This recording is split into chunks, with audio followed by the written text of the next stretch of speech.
A service of KIBMradio.com, the Internet's home for an all old-time radio.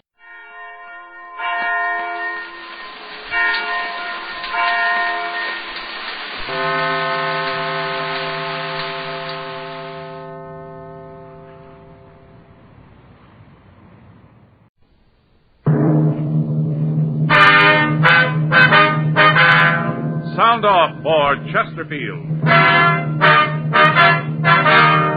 Chesterfield is best for you. First cigarette with premium quality in both regular and king size. Chesterfield brings you Dragnet.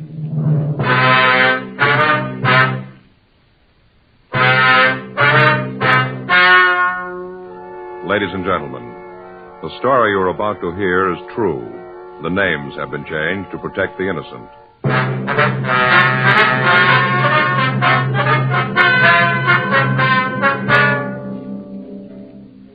You're a detective sergeant. You're assigned to robbery detail. Somewhere in your city, a man is endangering the lives of your fellow officers. His weapon, a 10-cent piece. Your job, get him. Years ahead of them all. Chesterfield is years ahead of them all. The quality contrast between Chesterfield and other leading brands is a revealing story. Recent chemical analyses give an index of good quality for the country's 6 leading cigarette brands. The index of good quality table, which is a ratio of high sugar to low nicotine, shows Chesterfield quality highest. Chesterfield quality highest. 15% higher than its nearest competitor. Chesterfield quality highest. 31% higher than the average of the 5 other leading brands. Yes, Chesterfield is first, with premium quality in both regular and king size. Don't you want to try a cigarette with a record like this? Chesterfield.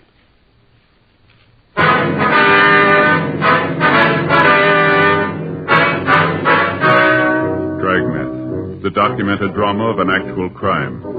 For the next 30 minutes, in cooperation with the Los Angeles Police Department, you will travel step by step on the side of the law through an actual case transcribed from official police files. From beginning to end, from crime to punishment, Dragnet is the story of your police force in action.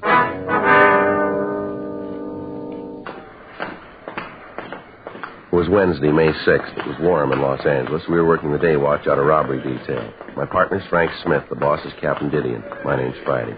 We were on our way back from the drunk tank, and it was 8:34 a.m. when we got to the first floor, the interview room. Okay, you want to sit down, Harris? Yeah. What a head. Either one, you got an aspirin? No, sorry. How about a cigarette? Yeah, here you go.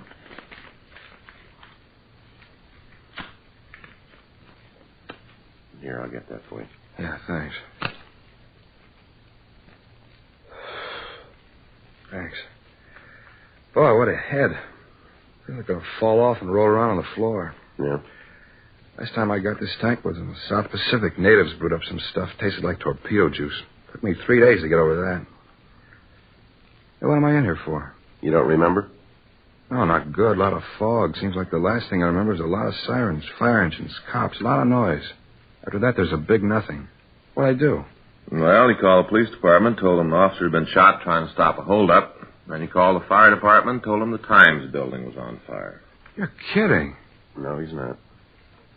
Well, I really got it this time, haven't I? Yes, sir, you got yourself a problem. Why'd you do it? Gee, I'm trying to think. Seems like the girl I was with made some remark about L.A. being a dull town. I told her she just didn't know the place. I think that's when I started calling. Hey, this in the morning papers? I don't think so. Why? I really got trouble if it is. You arrest the girl? No. Thanks for small favors. What? Either you married? Yeah, he is. Well, he'll know what I mean. I don't think my wife would be crazy about who I was out with last night. No? Yeah. Wife thinks I was at a sales meeting. Hope she doesn't find out. Hey, where was I when you picked me up? Well, according to the arrest report, you were in a phone booth trying to have the National Guard called out. I gotta join something. This is the worst one I've ever pulled. Where do you live, Harris? Apartment over on 9th.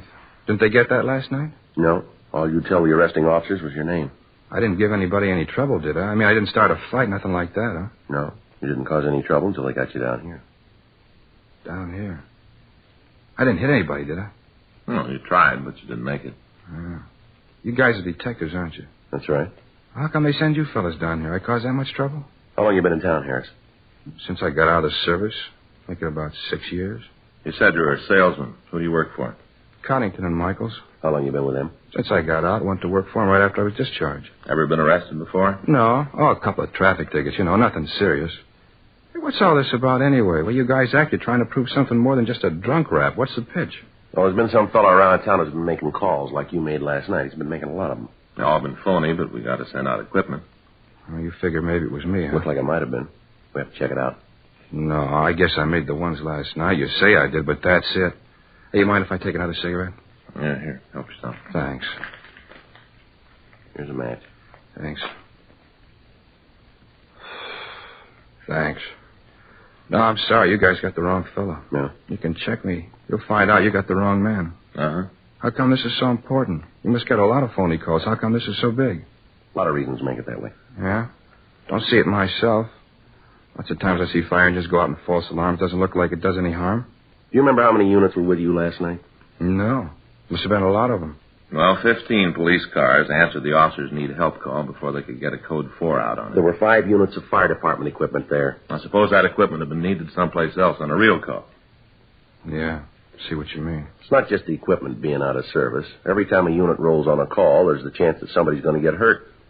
That's what you built last night. Look, I said I was sorry. There's anything more I can tell you. Any chance of me getting an aspirin around here? There's a doctor here. All he had to do was ask for it. We'll check on our way out. All right, come on, Harris. You can go back now. Yeah. Now, just a minute. What's the name of the friend you were out with last night? You gonna have to drag her into this? We've got to check your story. I hate to have you do that. The story will stand. It isn't that. What is it, then? I told you I was married. Yeah. This gets in the papers. I'm going to have a bigger headache. Is that right? Yeah, my wife won't understand about last night. Yeah, that's too bad, Harris. She just won't understand, that's all. Well, how's that? Well, she's president of the Neighborhood Temperance Club.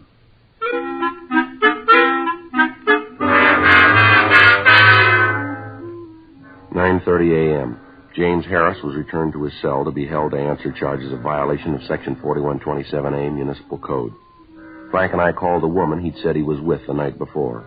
She verified the story that he'd given us. Further investigation of Harris proved that he couldn't possibly have been the suspect we were looking for. We drove back to the office to talk with Captain Didion.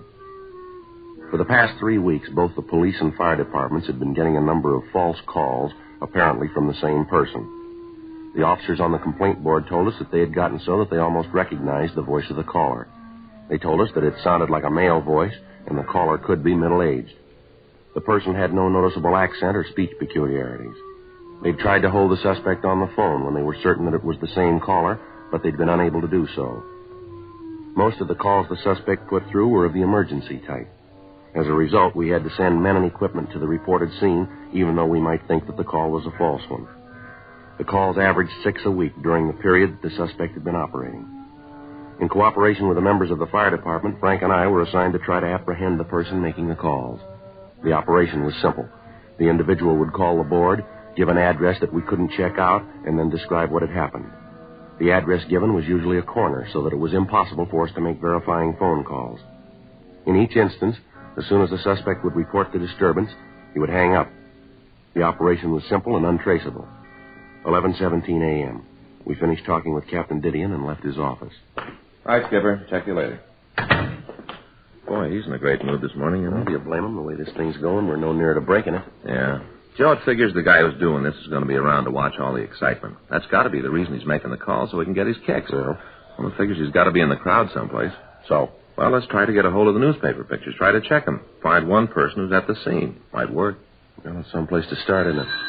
It's a hot shot. I get it.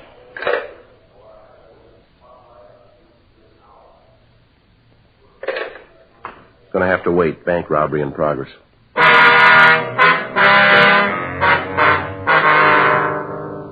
11:26 a.m. We took the call car and started for the bank. Before we arrived, Control 1 put out a code 4 on the call. No further assistance needed.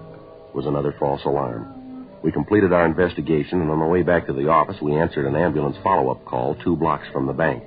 A squad car had been on the way to answer the robbery call at the bank. It had been traveling north on Spring Street. An ambulance had been making an emergency trip to Georgia Street Receiving Hospital. It had been traveling west on 7th Street. Both had been rolling code 3. Neither one of them heard the siren of the other unit. Neither of them knew of the other's presence. Both had hit the intersection at the same time. The police car, in an attempt to avoid the ambulance, had swerved. It had caromed off the side of the larger vehicle and then plowed through traffic and hit a traffic signal pole head-on. The car had hit the pole at the seam of the left front fender and the body. The police unit had been split wide open. The officer on the passenger side of the car had been thrown against the windshield. The other one had been thrown into the steering wheel and then out of the car onto the curb 10 feet from the wrecked unit. The ambulance, after being hit, had spun across the intersection on 2 wheels, hit the curbing, and tipped over. Only the fact that it had hit a streetlight pole had stopped it from going on through the pedestrian traffic on the sidewalk. It had come to rest laying on its side at the southeast corner of the intersection. The driver of the ambulance had been thrown clear of the truck. The patient in the rear and the attendant with him had been thrown about in the interior of the unit, and when we got there, they were lying in a mass of wreckage. The intersection was covered with gasoline and oil. A traffic officer was attempting to do what he could for the survivors. Let us through here. Police officers, please let All us right, through. sir, if you'll just step back there. I'm sorry. Keep back, please. Friday and Smith, Central Robbery. Oh, I'm sorry. Jake's in traffic. They alive? I don't know. Both unconscious. Pretty bad. I didn't want to move How them. about an ambulance? I put the call in right away. Did you call in about this oil on the streets here? No, I didn't yet. Well, you better get a call in, don't you think? Have them warn all approaching units. Street slippery. Have them approach with caution, huh? Right. Thank you. Sure is a mess, isn't it? Doesn't look like they got much of a chance, does it? How about that ambulance? A couple of officers there now. Guess they're looking after him. Let's check the driver. How about it, Joe? Well, that ambulance better get here quick. Yeah? He isn't going to last long. The ambulance arrived, and the injured men were removed to Georgia Street Receiving Hospital. The police garage sent out a wrecker, and the damaged vehicles were removed. The intersection was cleaned of the gasoline and oil, and inside of an hour and a half, the coroner was handling traffic as usual. The only indication of the wreck left on the scene was a broken hubcap lying in a puddle of dirty water in the gutter. 2 police officers had been seriously injured in the accident. Frank and I checked the immediate neighborhood for witnesses. We found a newspaper vendor who had a stand a block from the scene. He identified himself as George Kennedy. He told us what he knew of the wreck. I saw the whole thing. Yes, sir. If you tell us what you saw, please. Well, my stand is just up the street there. So you can see it on the corner. Uh-huh. Well, I was checking stock. A lot of new magazines came in this morning. I was going through them. You know, marking them up, going through them. Yes, sir. I was just standing there fixing up the new magazines when all of a sudden I heard these sirens. Sounded like they're coming from all directions. I see. Then I saw that their ambulance coming down 7th Street. I stopped what I was doing to see where the ambulance was going, and I heard the crash.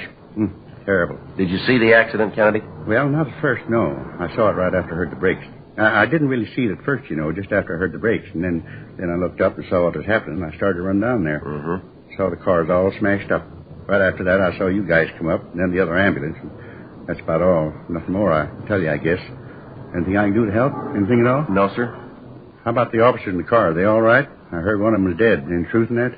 No, sir. Both of them are in pretty bad shape. Awful thing to happen. Biggest crash I ever saw. Just awful. Uh-huh. Well, thanks, Kennedy, for your help. No, it wasn't anything. Glad to do what I could.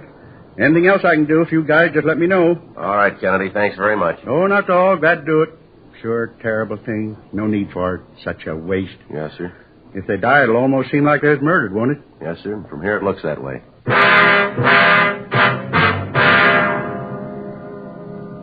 Frank and I drove back to the office. We checked with the doctor at the P&F ward at Georgia Street Receiving Hospital. The doctor told us that the injured officers were still in critical condition and as yet had not regained consciousness. We checked with the complaint board, and the officer who'd answered the call about the supposed bank robbery told us that he thought that the caller was the same suspect we were looking for. With Captain Didion and Captain Hagenbaugh in communications, we worked out a plan to attempt to apprehend the caller. The next time he put in a call, the officer answering the complaint would attempt to keep him on the line with questions regarding the complaint until we could get to the vicinity and start a search for him. We would be notified by a hotshot call immediately. 2 days passed without the caller making a move. On Saturday, May 8th, we got a call from Georgia Street Receiving Hospital. Yeah, Doc. Uh-huh. Well, how about the families? They've been told yet? Uh-huh. Well, I imagine they're pretty happy about it, huh? Yeah, well, thanks for letting us know. Right, Doc. Bye. Doc Hall? Yeah, both officers are going to be okay. They're doing what they can for him. Hot shot.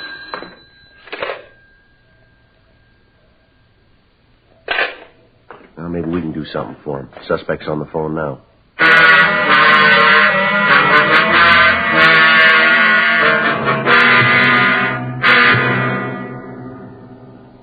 The caller had told the officer on the complaint board that he wanted to report an attempted robbery at the corner of 6th and Spring Streets. He said there was a shooting as the operator of the store involved had tried to stop the holdup man. The man on the phone had requested police assistance and the dispatching of an ambulance to the scene. The officer so far had managed to keep the caller on the phone while he let us know of the call. Another officer had called the store and verified that there was no holdup as reported. Frank and I left the office and proceeded to the area code 2.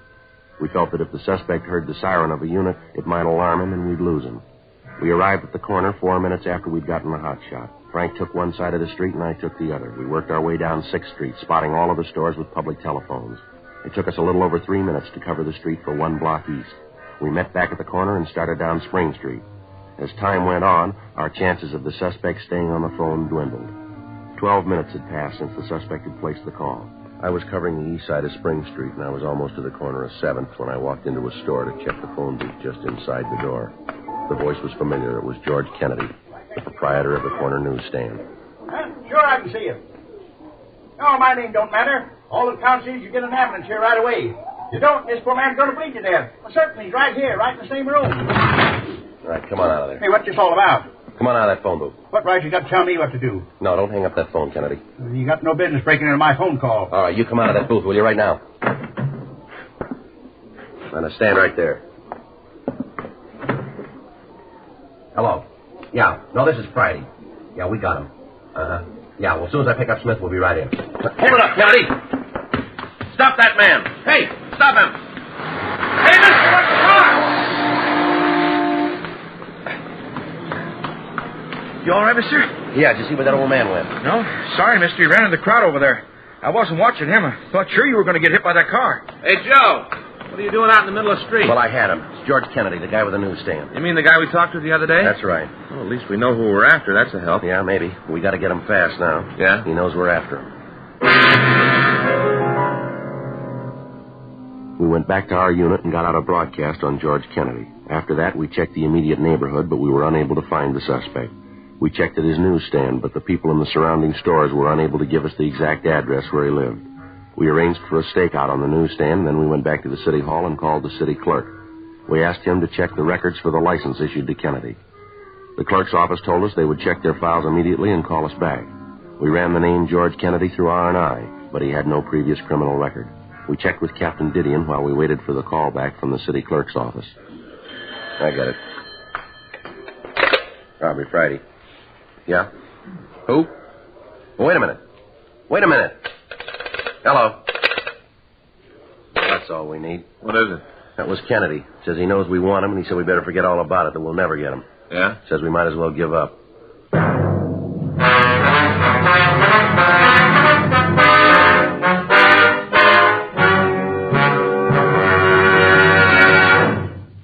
You are listening to Dragnet, the authentic story of your police force in action. Don't you want to try a cigarette with a record like this? The first choice of young America, according to a recent survey made in 274 colleges. Chesterfield. The first cigarette with premium quality in both regular and king size. Chesterfield. The cigarette with highest quality, proven by chemical analyses to have higher quality than the 5 other leading brands. Chesterfield. And first, to give you this report. A doctor has been making thorough examinations of a group of Chesterfield smokers every 2 months for a full year, and he reports no adverse effects to the nose, throat, and sinuses from smoking Chesterfield. Try Chesterfield. Buy a carton. Much milder Chesterfield is America's best cigarette buy.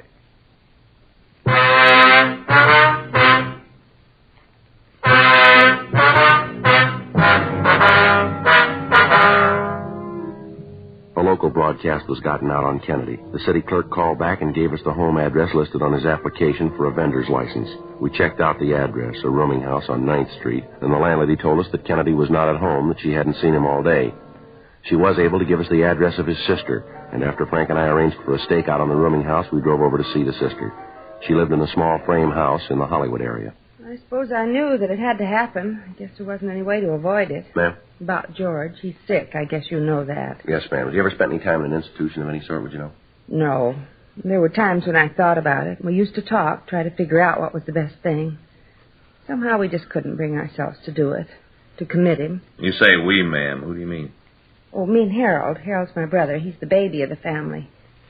And what the doctor said, I guess, in a way, Harold's the cause of the whole thing. Way back, I mean. Ma'am? Well, I can't deny it. We talked to doctors about George, you know, psychologists. Yes, ma'am. He said that George had a compulsion complex. Came from when he was a little boy. That he resented the attention that the folks showed Harold. It's unfortunate. Harold was sickly when he was little, and he needed more attention. Guess George didn't understand. Mm-hmm. You any idea where he might be now, ma'am? No? You tried the place over on 9th? That's where he lives. Yes, Miss Carroll. We checked the place. Landlady said she hadn't seen your brother all day. Oh. Well, if he's not there, I don't know where he could be. No.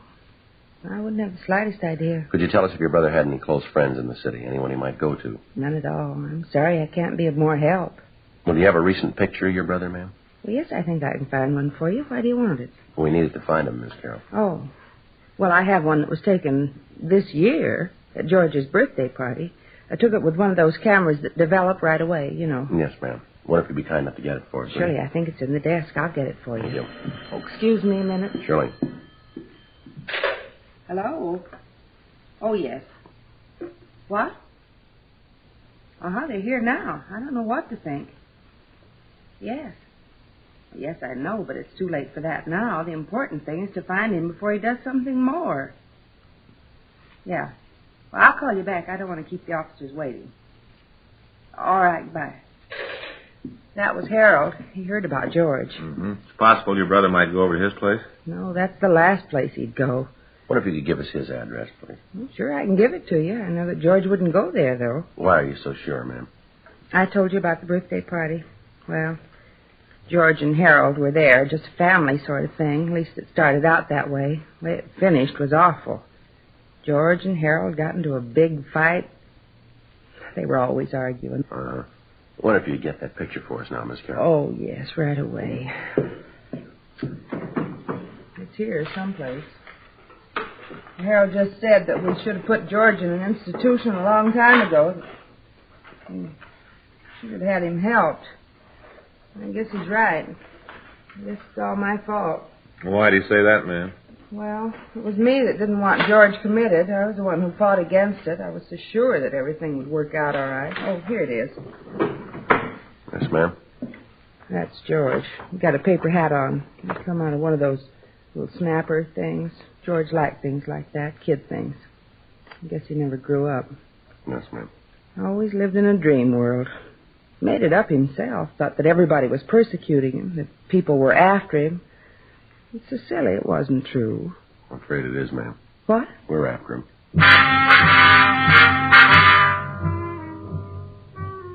We got the address of George Kennedy's brother, and Frank and I drove over to talk to him. He told us that he didn't have the slightest idea where his brother might be. We called the office and arranged for a stakeout on the homes of the sister and the brother in the event that Kennedy might try to contact them. 6:30 p.m. We met with Captain Didion and a psychiatrist from Georgia Street Receiving Hospital. Psychiatrist said that after hearing our report on Kennedy's actions, that he might have a strong compulsion complex. And as a result of events that morning, he could have a violent resentment of any type of authority. 2 days passed. We got more leads and we ran them down. They went no place. Tuesday, May 11th, 12:51 a.m. I get it. Robbery Friday. Yes, ma'am. Well, when was that? Yeah. All right, Miss Carroll, we'll take care of it. Yes, ma'am. Right away, thank you. It's Kennedy's sister. Says he just called her. Yeah? Said he was over by Westlake Park, that he was going to commit suicide.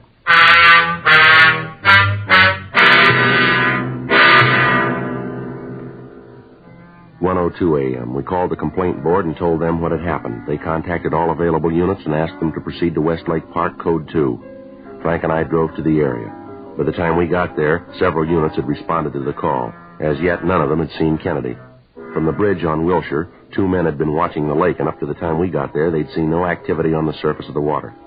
1:30 a.m. Frank and I started to go through the park. A heavy fog had risen from the lake, and visibility was dropping fast. You see anything? No. Now, let's head down toward the lake, huh? Yeah. This way. It's getting cold. I should have worn a heavier coat. Hold it a minute. See him? Yeah. Just sitting there. Doesn't see us, though. All right. You take him from that side. I'll go this way. Watch it, huh? Right.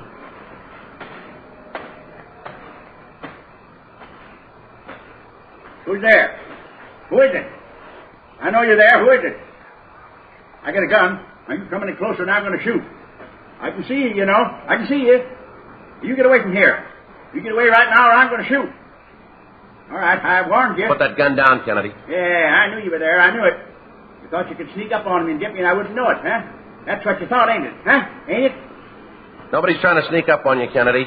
Nobody's trying to hurt you. Yeah, that's what you say, but I know different. I know. Who are you? Come on, I know anyway, so you might as well tell me. Who are you? You know who I am, George. Joe Friday. I'm your friend. Now, you know that, don't you? Ain't anybody that's my friend. Ain't anybody. Nobody I can trust. Why should I trust you? Come on, tell me. Why should I trust you? You're a cop, ain't you? Ain't you?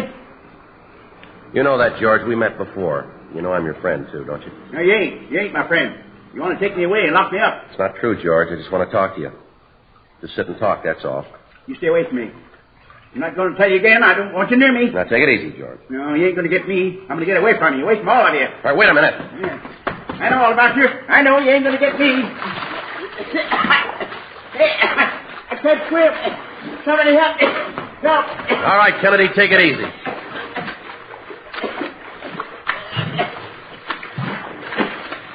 All right, come on now. You're all right. You're all right. Come on. Come on, get up here. Now, you're all right. Ain't anybody that understand. Ain't anybody. You okay, Joe? Yeah. I'll shake him.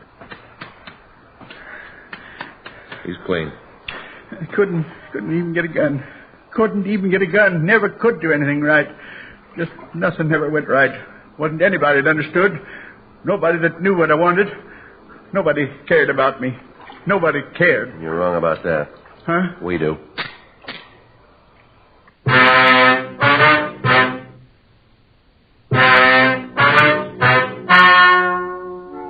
The story you've just heard was true. The names were changed to protect the innocent. On September 21st, trial was held in Department 97, Superior Court of the State of California, in and for the County of Los Angeles. In a moment, the results of that trial. Now, here is our star, Jack Webb. Thank you, George Fenneman. I sure hope you were listening real close to what George Fenneman had to say tonight, because it proves what I always tell you. You can't beat the premium quality you get in Chesterfield, regular or king size. I'd like you to try Chesterfields. They're much milder, and they have a wonderful taste.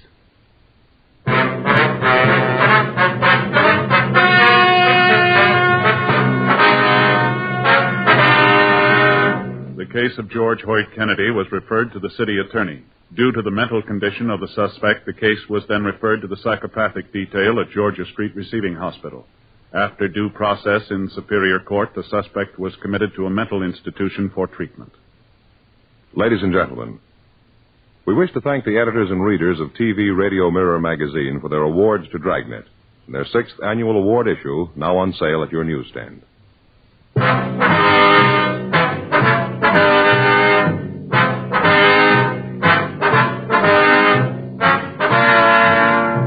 You have just heard Dragnet, a series of authentic cases from official files. Technical advice comes from the Office of Chief of Police W.H. Parker, Los Angeles Police Department. Technical advisors, Captain Jack Donahoe, Sergeant Marty Wynn, Sergeant Vance Brasher. Heard tonight were Ben Alexander, Herb Ellis, Ralph Moody. Script by John Robinson. Music by Walter Schumann. Hal Gibney speaking. For a million laughs, tune in Chesterfield's Martin and Lewis show Tuesday on this same NBC station. And sound off for Chesterfield's. Either regular or king size, you'll find premium quality Chesterfield much milder. Chesterfield is best for you. Chesterfield has brought you Dragnet, transcribed from Los Angeles. Now, new Fatima has the tip for your lips. Fatima tips of perfect cork. King size for natural filtering. Fatima quality for a much better flavor and aroma. So remember, new Fatima has the tip for your lips. Fatima, See how smooth they are.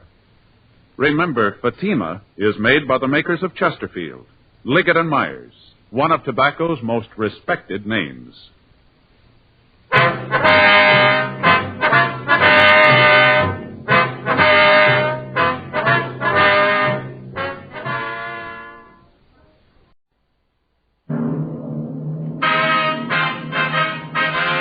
Sound off for Chesterfield. Chesterfield is best for you. First cigarette with premium quality in both regular and king size. Chesterfield brings you Dragnet.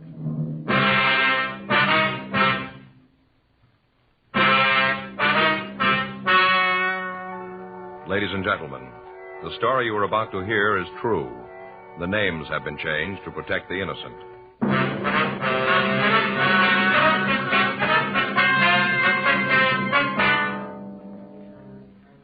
You're a detective sergeant. You're assigned a burglary detail. A string of safe burglaries breaks out in your city. In the past 2 months, 35 safes have been broken into. You know there's more than one man in the operation. You've got no lead to the thieves' identity. Your job? Get him.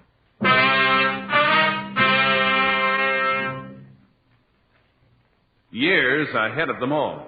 Chesterfield is years ahead of them all. The quality contrast between Chesterfield and other leading brands is a revealing story.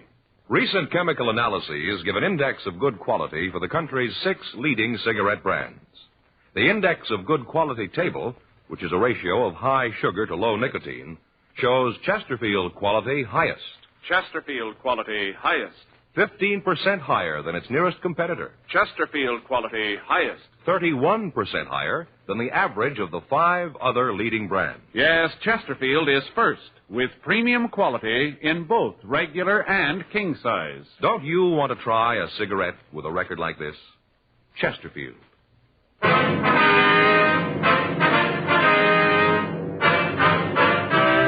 Dragnet, the documented drama of an actual crime. For the next 30 minutes, in cooperation with the Los Angeles Police Department, you will travel step by step on the side of the law through an actual case transcribed from official police files. From beginning to end, from crime to punishment, Dragnet is the story of your police force in action.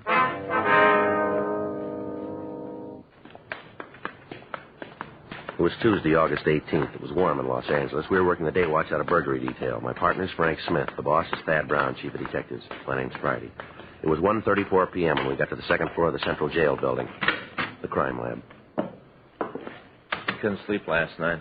Faye and I had another beef. Oh, what about this time? Cards, you know, canasta. Yeah? Folks next door came over after dinner and we got to playing. They play real good. Mm-hmm. It wasn't long before we were really getting schlocked. What? You know, schlocked. Beaten. Oh. Terrible. Yeah. Last hand, they go down right away, Joe. Seemed like everything I threw them they could use. Picked up everything. I couldn't do anything right. Just kept building up mells, they did. Big thing for us was to get out as quick as we could. You know, get the hand over with. Yeah. Faye wasn't doing any good. Finally, I still don't know how they let it happen. I got enough points to go down, so I asked Faye if it's okay. Uh-huh. You have to do that, you know, ask your partner's permission to get the hand over. Yeah. You know that? Well, I played it a couple of times. Yeah, with you, remember? Oh, that's right. Well, you might not believe it, but you know what she said? No. Just sat there, said she didn't think it was time. Is that right? Yeah. I know it's kind of picky, but there they were, the other kids just piling up points, schlocking us all over the place. Slocking. Yeah, handing them around a couple of more times. Each time I ask Faye if she wants to get out. Each time, you know what she says? No. That's it. No. Well, what finally happened? Oh, the other folks ran out of cards. Wasn't any more play, so they got out. 3,600 points. And I found out why Faye didn't want to quit. Why? Had a deuce. What? A deuce, a 2, you know? Yeah. Well, she said she didn't want to get caught with it. Yeah, well, we better get started, huh? Wait a minute, that's not the worst of it, let me tell you. All right. All night we're playing, see, all night. I'm saving cards, you know, I'm like tens. Like to get tens. I save tens. Yeah, I guess everybody saves tens. Well, I save more than other guys. We get all through, and you know what? We find out there are only 7 tens in the deck. One of them's missing. All night, there's 7 tens. Well, that's dreadful. Well, I tell you. You were schlocked. Didn't sleep a wink. Friday? Yeah, Ray. Back here. Girl's out to lunch. Come on back. Hi, how's it going, Ray? Moving around, that's about all. Hot out, huh? Yeah, paper says it's going to go over 90 today. Too hot for me. Yeah. Well, how you coming on the job this morning? Just finishing up. Looks like the rest of them. Yeah. Got some pictures here. Take a look. Here's pictures of the marks they left on the door this morning. Mm-hmm. See those 2 long scratches on the wood? Yeah, here? Yeah, now, over here, here's a picture from the Argosy Manufacturing Company's door. Mm-hmm. See? Yeah. Same 2 marks. Pretty safe bet to figure that both doors are open with the same pry bar. Yeah, same type of entrance made this time, huh? Yeah, just the 1 mark on the door. You know what they're doing. Insert the bar, hit it once, and the door opens. Mm-hmm. How about the safe? What do you got on that, Ray? Here. This is the picture we got of the room, same as the others. Standard rip job, nothing different there. How about marks? No help there. Here's the pictures. Looks like the same tool that was used on the other jobs. Did you find anything else, Ray? No. At least nothing that helps. Leighton Prince picked up a couple from the safe. Belonged to the manager of the place. Nothing else to give us anything. No, I'd say that was the same bunch. Yeah, either that or they're lending their tools to the boys in the neighborhood. Yeah, well, that isn't likely. Cigarette, Ray? Yeah, thanks. Right? Here's the light. Ray? Thanks. Really leaning on you guys for this one, huh? Yeah, Skipper's taking a lot of heat. What's this make for him? 34, 35? 35, 6 months. Got any nearer to him? No, not much. Got anything to tell how many men there are? It'd be hard to say for sure. The way they work figures about 3 or 4, maybe. Yeah, that's the way it looks. Take that number to pull off the operation as smooth as they're doing it, though, Ray. You got anything at all to work on? Well, we checked around town. There aren't any rumbles. One of the tightest gangs that we've seen in a long time. Doesn't seem like anybody outside knows what's going on. We checked the places around. Nobody's spending a lot of money they can't account for. How much did they take so far? Well, what they got this morning, let's see, it comes to a little under $36,000, isn't it, Frank? Yeah. What about you, Ray? You turn up anything we can use? Nothing that points anyplace. We know how they got in, how they hit the safe. That isn't going to help much. Same M.O. as the others. You haven't got any idea who they are, huh? No, nothing. Have any idea who they are, we could maybe use the anthracene on their tools. That's great. We got to find the tools before we use that. We got no idea where they plant them. Mm-hmm. Seems that one of your informants would be able to come up with something on it. Yeah, you'd think so. We've checked them all, Ray. No leads to the gang. Doesn't seem there's anybody in town that knows who they are. Anybody new operating around? No, we checked that out, too. We had the stats office make so many runs that they're wearing out the cards. M.O. isn't new. It's been used before, but all the possibles have been checked out. Stuff from Brereton up at CII, the other lead from the APBs, they've all been cleared. Now, we got just what we started with, the gang working when they want to, where they want to, and there's nothing we can do about it. Well, I wish there was more I could do to help out. Yeah. I got to get back to work. Got some precipitant tests homicide wants this afternoon. Yeah, well, we'll see you later, Ray. Right. You want this stuff booked? Yeah, we'll take care of it. Okay. Excuse me a minute. Yeah. Crime lab, Pinker. Yeah? Yeah, they're both here. Which one? Yeah, hold on. Joe? Yeah? You, office. Thanks. Friday. Oh, yeah, Chandler. Uh-huh. Wendy called. Yeah, well, what's that number? 44? Right. Yeah, I'll call him right away. Right. Bye. Chandler, huh? Yeah, Don Jackson called, said he wanted to get in touch with us. Jackson? Doesn't ring any bells. It's the guy we pinched last month. Remember? Looked like the guy who was in on the service station jobs. Oh, yeah, I remember. Guy with a waxed mustache, huh? Mm-hmm. Hello. Don Jackson? Well, could I speak to him, please? Don, it's Joe Friday. Yeah. Mm-hmm. Yeah, well, it's 1:47 now. Take us about 10 minutes. How about 2? All right, fine. Yeah, we know where it is. Right. We'll see you there. All right, bye. What's he want? He wants to see us about the rip jobs. Yeah? Says he's got a rumble on him.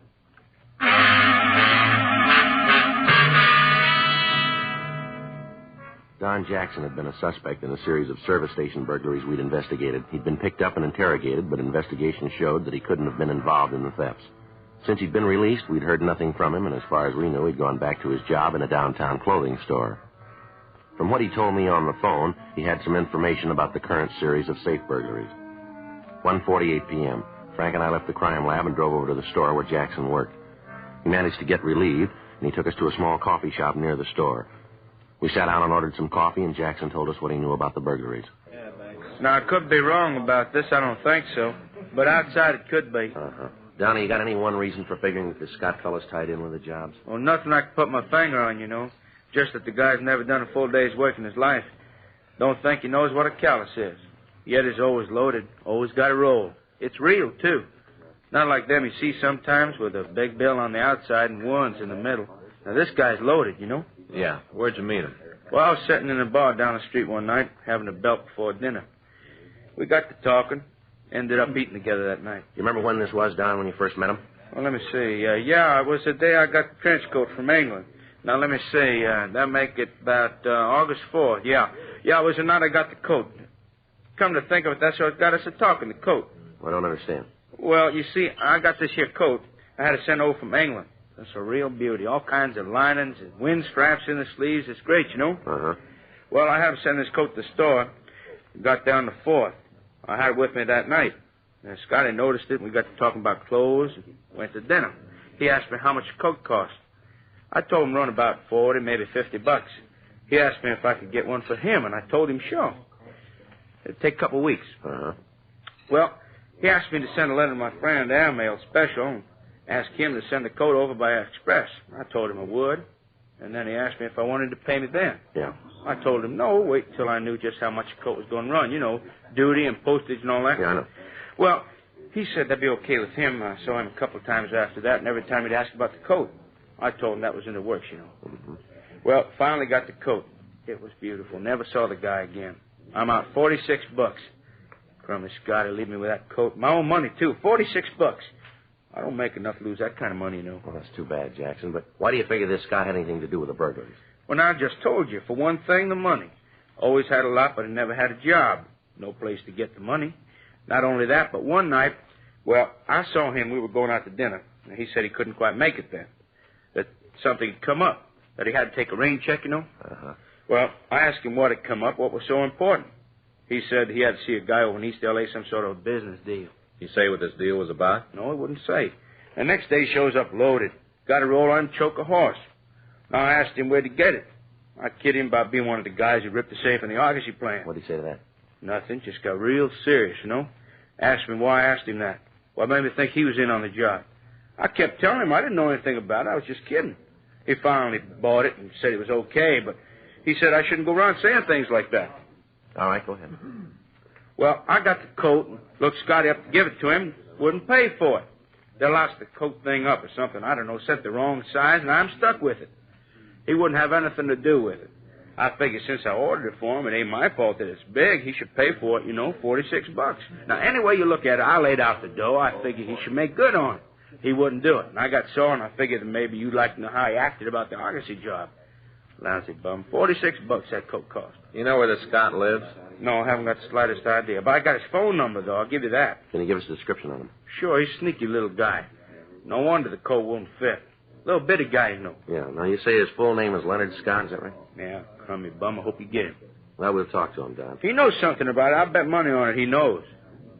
Say, I don't like to bring this up, but you guys could do me a big favor, you know. What's that? No, I don't suppose you could. What is it, Don? You know anybody could use a size 52 trench coat?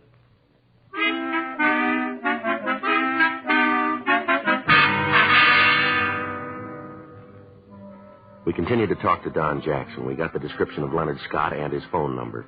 3:15 p.m., we drove back to the city hall and checked the name through R&I. We came up with several possibles. The mug shots were pulled on them, and they were shown to Jackson.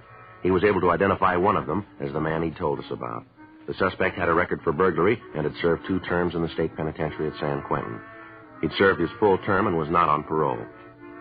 We checked the last address on his convict registration card, and we found that he lived in a rooming house on West 11th Street.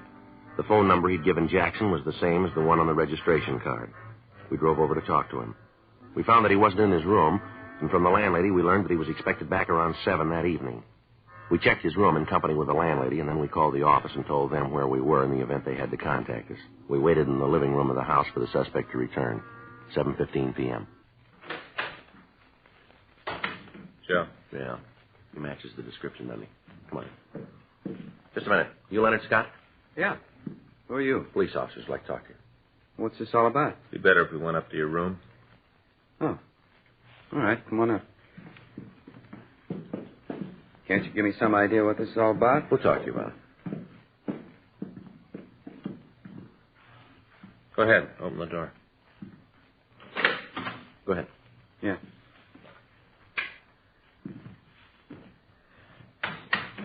Okay, what's the pitch? You've been through it before. You're an ex-con. You know the pitch. You tell us what you do for a living? I work. Doing what? I'm a salesman. What do you sell? Different things. What's all this prove? You guys coming in here making like big men? I'm going straight. I work for a living. Now either tell me what this is all about or get out of here. You remember what you were doing on August 4th? It's a long time ago. You remember what you were doing? You have to think about it. It's a long time ago. All right, you take your time. We like to know. August 4th, huh? Yeah. No, sorry, fellas. Can't remember a thing. How about the 5th? Same there? 6th? Nothing. How about the 7th of August? Oh, I can give you a hand there. I had a dinner with a friend. Then we went to a show. Had a few drinks after, and then I came home. Who's the friend? Fella I know. What's his name? Why I got to tell you that? We got to check your alibi. What do I need an alibi for? I haven't done anything. My time's clean. I got nothing to explain to you. Then maybe you can clear up a few things for us. I would like to help the cops out. What do you want to know? How come you remember what you were doing on August 7th? You got trouble with time before then, haven't you? What's so important with the dates? Maybe if you tell me what you're after, I can help you out.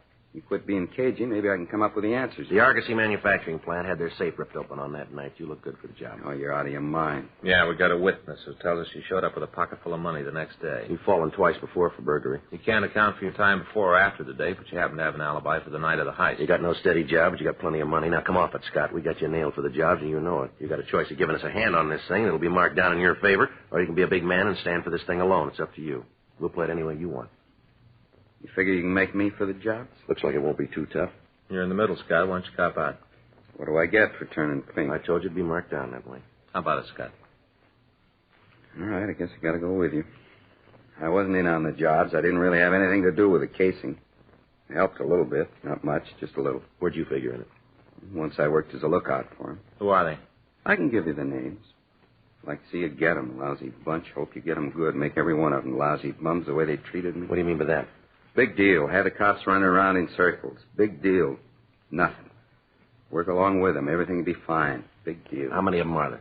4. 4 real bums. They said they were going to take care of me. They told me I'd get my share of the money.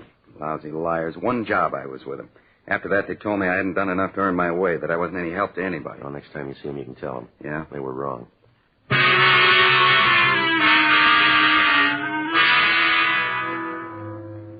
We got the names of the 4 men who were involved in the burglaries. We took Leonard Scott down to the city hall and pulled the packages on the 4 suspects. He gave us a positive identification on them. We checked with Captain Wisdom, and it was decided to wait until we could catch the suspects in the actual attempt to commit a burglary. We checked out the address of the 4 suspects and got as much information as we could on them without letting them know that they were under surveillance. Additional teams of men were assigned to the stakeout. Each of them was watched 24 hours a day, and each of the teams of detectives were in constant contact with the burglary division. 2 days passed. None of the suspects made any attempt to make contact with the others. We met with the district attorney, and it was decided that in the interest of bringing the gang to justice, the first suspect, Leonard Scott, should be released from custody to act as an informant for us. He would be kept under constant surveillance. Frank and I were assigned to follow him. In the next 3 days, he went about his business as usual. Each evening, he'd leave his rooming house and walk through the bars in the downtown area. He told us that contact and information regarding the burglaries was made by the leader of the gang, one of the suspects named Howard Ramsey. On Monday, August 24th, we saw Ramsey approach Leonard Scott. They talked briefly in the rear of a bar on 6th Street, and then Ramsey left. We waited for about 15 minutes, and then we saw Scott leave the bar. We followed him down the street to an all-night coffee stand. We sat down next to him at the counter, and at the first opportunity, he told us what Ramsey had said. You guys haven't got long to wait. What did he say? Deal's set. It's going to be a machine shop out in West L.A. Rumble is the safe has over 25 grand in it. Biggest job they've tackled. He say how it's going to work? Yeah, I'll fill you in on it. Thought you might want to get in touch with your office, so. How's that? They're going to work tonight.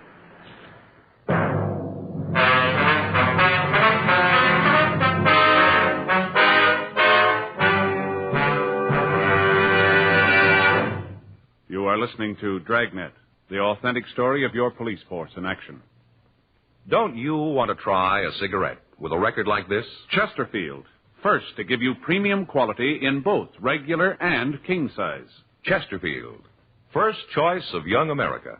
From a survey of 274 leading colleges and universities. Chesterfield, first to give you this report. A doctor has been making thorough examinations of a group of Chesterfield smokers every 2 months for a full year.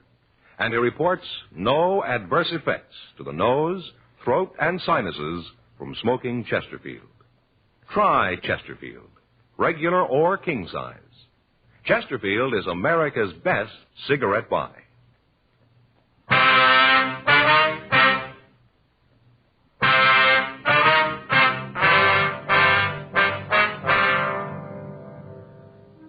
"9:32 p.m. We got the rest of the story from Leonard Scott. The plan, as he outlined it for us, was that the 4 other suspects would not meet until they were at the plant that was to be burglarized. We got in touch with the men who were following the suspects and told them what had happened. 10:07 p.m. We met with Captain Wisdom and put the operating plan into effect. It had been arranged that all of the men following the suspects would be in 3-way radio cars so that constant communication could be kept between the units of the operation. Additional officers were planted on the roofs of the buildings surrounding the plant to be burglarized. These men would be equipped with walkie-talkies so they could keep in constant touch with each other and with us in a 3-way radio car. In this way, we could direct operations, and we'd have a complete picture of what was happening in the immediate vicinity. A blockade system was set up to be put into operation once the suspects had entered the trap so that escape would be impossible. 11:45 p.m. The plan was completed, and the men involved were in their assigned positions. We followed Leonard Scott to his rooming house, and he changed to his working clothes. He came out of his house, and we followed him out the freeway to Hollywood. From there, he drove out Sunset Boulevard to Whittier Drive in Beverly Hills, and then he went out Wilshire Boulevard toward West L.A. As we drove, we could hear the other units reporting the position of the men that they were following. All of the suspects left their homes at approximately the same time, and it looked as if they would get to the plant within a couple of minutes of the scheduled time. Scott had told us that they would not meet at the plant, but they'd rendezvous at a drive-in a couple of blocks from the plant. There, they would be given their instructions. 2:16 a.m., the 5 cars pulled into the drive-in, and after a brief conversation, they all left and drove toward the plant. 2:23 a.m., all the police units got into their positions as arranged.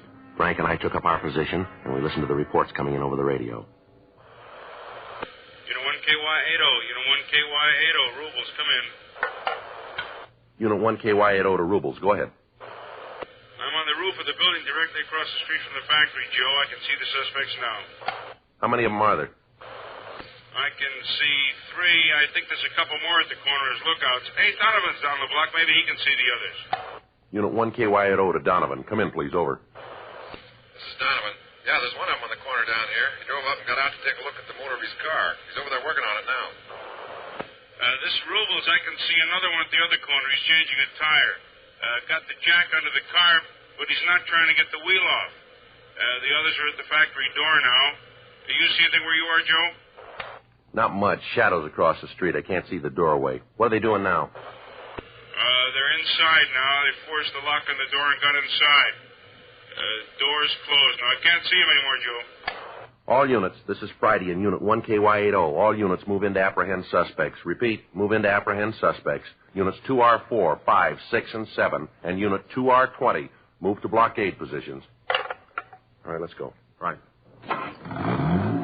They got the place covered and back okay? Yeah, all covered. All right. This ought to do it, huh? Right. All right, let's go. Yeah.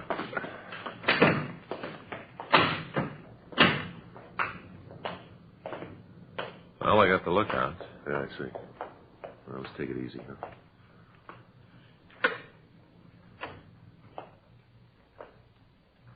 See him? No. There's a light back there. Looks like the office. Wait a minute. Yeah. All of them must be back there. Sounds like they're putting the bar into the back of the safe, doesn't it? Yeah. Rubles? Let's go. They're in the office now. You want to move in from that side? Right. All right, let's go. All right. Come on, get on it. We haven't got all night. That safe's built like a sardine can. There's no reason to take this long. We're doing the best we can. We got the 1005 that's giving us trouble. Here, let me take a look. All right, hold it right where you are. Cops, let's get out of here. Watch him, Joe. I'll get him. Right. Come on, Ramsey. You got no place to go. The building's surrounded. Back here, Joe. Get out of here, cops. You're never going to take us. Hold it up. Don't shoot anymore. I give up. Come on, cops. Come on and get it. He ain't talking for me. I've had it. I don't want any more shooting. I give up. All right, throw your guns out here. He's mine. All right. Come on out of there. Get over there. Get your hands back of your head. Stand right there and don't move. I gave up, didn't I? I didn't want any more of it. Come on, Ramsey. Your partner was smart. Why don't you play it that way, too? You come and get me, cop. All right. You win. I'm out of shells. Don't shoot. Throw that gun out here. All right, now come on out of there. Keep your hands back of your head. Come on, move. That's good right there. All right, all right. Come on, Ramsey. Over there next to your partner. Now stand still, both of you. Put your hands against the wall. Stand still or don't move. All right, they're clean, Joe. All right.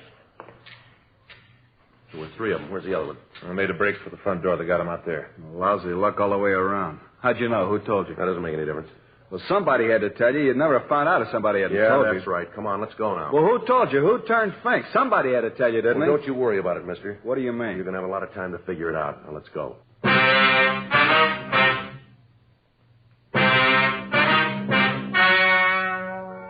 The story you've just heard was true. The names were changed to protect the innocent. On January 14th, trial was held in Department 89, Superior Court of the State of California, in and for the County of Los Angeles. In a moment, the results of that trial. Now, here is our star, Jack Webb. Thank you, George Fenneman. I'd like to talk to you people who don't smoke Chesterfields. I'm convinced that if you try just one carton, you'll find that they're best for you. They're milder, and they have a wonderful taste. Most important, they have premium quality in both sizes, regular or king size. So pick up that carton, will you? Chesterfields. Try them.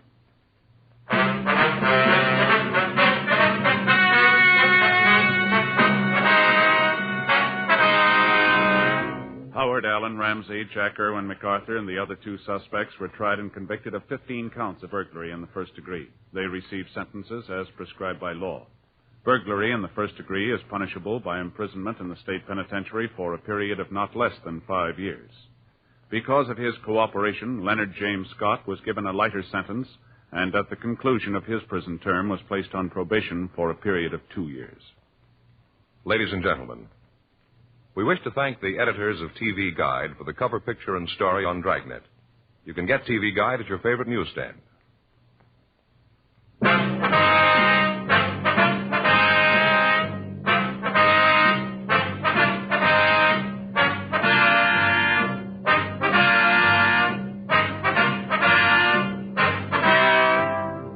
Just heard Dragnet, a series of authentic cases from official files. Technical advice comes from the Office of Chief of Police W.H. Parker, Los Angeles Police Department. Technical advisors, Captain Jack Donahoe, Sergeant Marty Wynn, Sergeant Vance Frazier. Heard tonight were Ben Alexander, Olin Soule, Vic Perrin, Jack Crucian. Script by John Robinson. Music by Walter Schumann. Hal Gibney speaking. For a million laughs, tune in Chesterfield's Martin and Lewis show, Tuesday on this same NBC station. And sound off for Chesterfields. Either regular or king size, you'll find premium quality Chesterfields much milder. Chesterfield is best for you. Chesterfield has brought you Dragnet, transcribed from Los Angeles.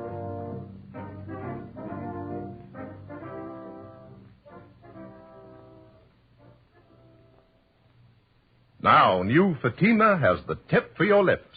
Fatima tips of perfect cork. King size for natural filtering. Fatima quality for a much better flavor and aroma. So remember, new Fatima has the tip for your lips. Fatima. See how smooth they are. Remember, Fatima is made by the makers of Chesterfield, Liggett & Myers, one of tobacco's most respected names.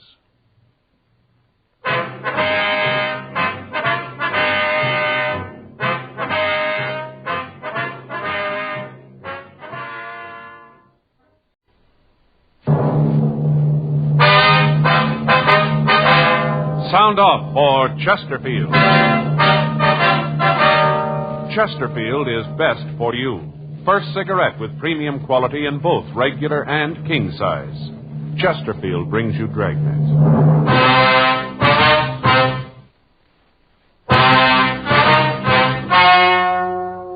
Ladies and gentlemen, the story you're about to hear is true. The names have been changed to protect the innocent.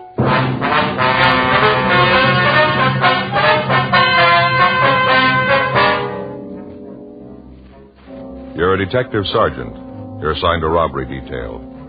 You get a call from the San Diego Police Department that 3 hold-up men are thought to be heading for your city. You know they're armed. You know they're dangerous. Your job, get them. Years ahead of them all. Chesterfield is years ahead of them all. The quality contrast between Chesterfield and other leading brands is a revealing story. Recent chemical analyses give an index of good quality for the country's 6 leading cigarette brands. The index of good quality table, which is a ratio of high sugar to low nicotine, shows Chesterfield quality highest. Chesterfield quality highest. 15% higher than its nearest competitor. Chesterfield quality highest. 31% higher than the average of the 5 other leading brands. Yes, Chesterfield is first, with premium quality in both regular and king size. Don't you want to try a cigarette with a record like this? Chesterfield.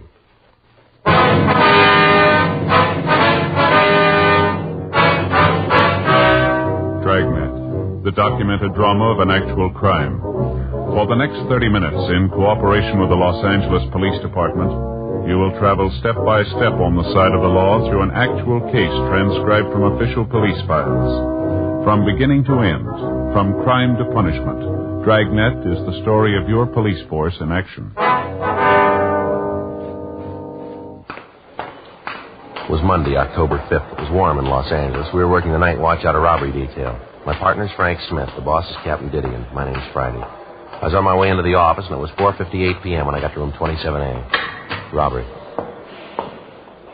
Hi, Murph. Seen Frank? Yeah, he was here a couple of minutes ago. I think he went down the hall. Said he'd be right back. Thanks. How the kids?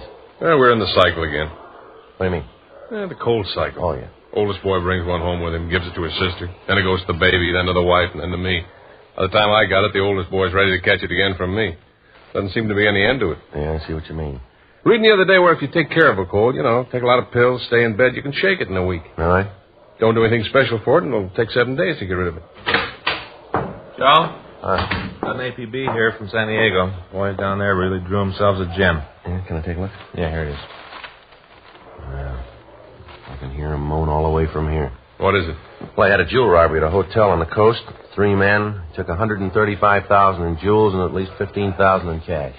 $150,000, huh? Any leads on them? No, APB gives a description, list of the stolen jewelry. That's about all. When did it happen? It says 1:30 this morning. Yeah, it's going to keep him busy for a while. Bet Mort's screaming like an eagle, Joe. Why? Well, I talked to him last week. Said he was going down to Mexico to do some fishing. Been saving days off for the last 3 months. Won't get to go now. Yeah, I get it. Robbery, Friday. Yeah, go ahead. San Diego. Huh? Yeah, hi, Mort. Yeah, we got the APB. How's it going? Yeah. Uh-huh. When do you figure they left? Yeah. Okay, Mort, yeah. All right, we'll keep an eye open. Right. Bye. What's he got? Oh, Davis, Walk, and Hewen are coming up. They're driving? Yeah, they figure the hold-up men are heading this way. The early editions of the afternoon papers came out, and they carried the complete story. 3 men had entered the Carlton Surf Hotel at 1:30 a.m. All 3 were armed, and they forced the manager to open the safe. Inside the vault were the jewels and the other valuables that had been deposited with the management for safekeeping by the guests. After looting the safe, the 3 men had robbed 5 of the guests who had entered the lobby during the time that they'd been going through the safe. After taking all the money and valuables they could find, the 3 men forced the manager and the guests into a back storeroom of the hotel, and they locked them in. None of the victims could tell the San Diego officers what kind of a car had been used, but all of them were able to give good descriptions of the 3 men. The San Diego Police Department had been called, and the men from the Detective Bureau had begun an immediate investigation. From the phone conversation I'd had with Lieutenant Mort Gear, they had evidence to believe that the 3 men were heading up for Los Angeles. While the 3 detectives from the San Diego Department came to L.A., Lieutenant Gear, Sergeant Tony McGuire would continue the investigation down in their city. 11:12 p.m. Sergeants Carl Davis, Jerry Walk, and Pappy Hewen arrived at the city hall. They filled us in on what had happened. The way the thing looked, it figured that someone who had either worked for the hotel or was working for it had engineered it. How'd that check out? The identification we got? Yeah. Virgil Russell worked for the hotel a year ago as a busboy in the dining room. All the victims gave a positive identification on him. How about the other 2, Carl? Nothing on him yet. What made you figure they might be coming up here? Well, Russell's got a record, checked his package, and found that he has a sister in San Diego. Checked her, and she gave us a lead. Yeah. Said her brother and 2 men came by the house early this morning. Her brother's been staying with her the past few weeks. Anyway, he came by this morning, packed his clothes, said he had to come up to L.A. on business. Well, she have an address up here for him, Carl? Not good. Said he told her he'd get in touch with her. He was staying with a friend place out on Olympic Boulevard. Anything on that address? Yeah, our package gave an address out there. Russell had listed a friend of his when he was arrested. We figured he might be out there. Got a good description of the car. One thing is going to help. Yeah. Sister told us that she asked her brother about the other 2 men. Wanted to know if they didn't want to come to the house. Mm-hmm. Russell said no, they were waiting for him. If the 3 of them were in a hurry, she couldn't give us a description of the other 2. Well, what time this happened? About 5:30 this morning. Well, they came right up here. They'd get in about 8 then, wouldn't they? Yeah. You're pretty sure that these are the right ones now? Looks like that. Identification of the mugs. Russell's sister told us when he was packing, a brooch fell out of his grip. She picked it up for him. You have a description of it? Yeah, matches one that was taken from the hotel in the theft. Large diamond with 4 rubies in the setting. Looked real good for the job. Did you get a broadcast out on the car? Yeah, Russell's sister told us it's a 53 Nash, red and black Continental hookup. She said Russell just got back from a trip through Arizona, Nevada, New Mexico. Said that he had the rear window covered with those stickers. You know, the ones they get from gas stations. Yeah, I know what you mean. Window's supposed to be covered with them. Shouldn't be hard to spot. Well, maybe he figures that, too. Might have him taken off, huh? Possible. It's a lead, though. Something else to look out for. Any chance he might have gotten across the border into Mexico? Yeah, it's possible, but it isn't likely. As soon as we got word on the car, we got out a supplemental APB on it and got in touch with the authorities down the border. They said they hadn't seen a car that matched the description across the border. Well, if they'd gotten to the border, the officers down there'd know about it anyway. Yeah, I talked to Al Gayton from our office. He said they'd be on the lookout for him. Our pawn shop detail got right on it, Carl. We got the description of the jewelry out all over town. We haven't had any reports on it yet, though. They aren't going to try to sell it piece by piece. There's too many of those pieces are easy to recognize. Yeah. They'll probably try to peddle through a fence and have it broken up. Well, we'll get the word out to our informants. Ask them to watch out for it. Yeah. Heist that big can't be kept quiet for long. Bound to be rumbles on it someplace. I'd like to check out the place on Olympic. It looks like it's the best lead we got. Okay. We're walking here, you know. Went down the hall with Murphy. Wanted to check some things at R&I. Well, might as well get on out to Olympic, huh? You got the address? Yeah, you better check the place first. Could be rough. What do you mean? Well, all 3 of them are armed. Russell served time twice before at the joint. Yeah. I don't think he's going to want to go back.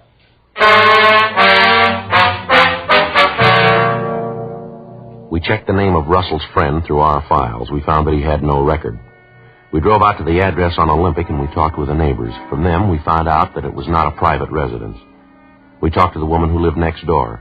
We asked her about the man listed in the San Diego package as a friend of the suspects. She told us she hadn't seen him. Directly in front of the rooming house, we found a car answering the description given us by the sister. There were no lights on in the rooming house. Walk and Hewen covered the rear of the place. Frank, Carl Davis, and I went up to the front door. Pretty dark. I can't see anybody in there, can you?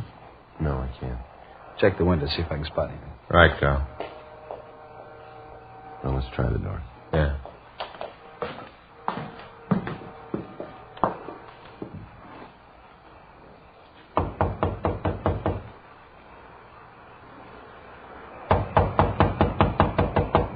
Who is it? Come on, open up.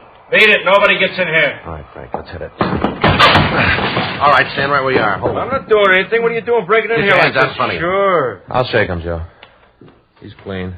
Everything okay? Yeah, Carl. I'll get Walk and Hewen. Who else in the house? Nobody but the landlady. She's upstairs. Her and her daughter. Nobody else here. What's your name? Pete Ellis. Where's Russell? I don't know any Russell. All right, we'll look around. Come on. What's in there? Dining room. There ain't nothing in there. Open it up.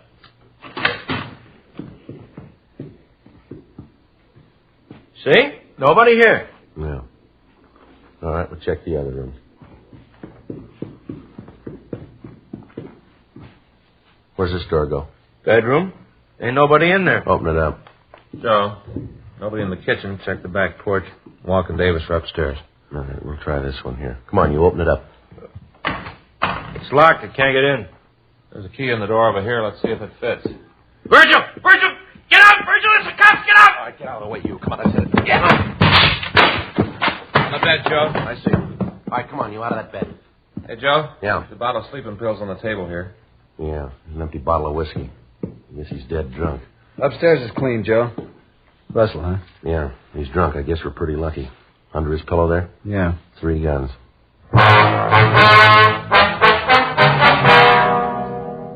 With the suspects in custody, we searched the house. In the back bedroom, where we'd found Virgil Russell, we found a folder with all of the newspaper stories of the hotel robbery. In each instance, that portion of the story which referred to the thieves themselves was outlined in pencil, and there were small notations along the margins of the newspaper. A complete search of the house netted us nothing. There was no sign of the loot from the robbery, although each of the suspects had a large amount of money in their possession. We talked to the landlady, but she was unable to tell us anything about the suspects. She said that she had rented a room to Peter Ellis over a year before, and that the suspect had moved out after living in the house for only 2 months. She said that she hadn't seen them again since that night when they arrived at the house and asked for rooms. We called the office and arranged for a stakeout on the place, and we took the 2 suspects back to the office. We ran Peter Ellis through R&I, and we found that he had 1 previous conviction on a robbery charge. 2:15 a.m. We talked to Virgil Russell in the interrogation room. All right. I ain't trying to con you into anything. I was in on the heist, I'll admit it, but I ain't going to be no fink. You ain't going to get any other names out of me. You got the money we found on you from that hotel robbery, is that right? I don't know where else it had come from. I got no reason to con you about the hotel job. I pulled it. I ain't afraid to admit it. I'm just not turning fink, that's all. Maybe we can get it out of Ellis. He won't tell you anything. You're pretty sure about that. He admits he was in on the robbery. Well, so what? We all had a deal. If any of us got caught, they wouldn't tell about the others. You think Ellis and that other guy'd go that route, standing the arrest alone? Sure. We had an agreement. Oh, come on now. Tell us how much you got for the jewels. You can tell us that and not tell us who the other man is, can't you? Yeah, I suppose so. Isn't there any way you could tell if I told you how much we got? How much? 7,000. How much? 7,000. Who set up the deal to sell the stuff? Your partner? Yeah, he handled all that. He fixed it for you to get $7,000 for all the jewelry? Yeah, that's right. Well, you made a good deal, all right. 7,000 for $135,000 worth of jewelry. Wasn't worth 135. That's just the papers, making it sound big. No, Russell, you're wrong. That's what the stuff is worth. Are you kidding? You got that report, Frank? Yeah.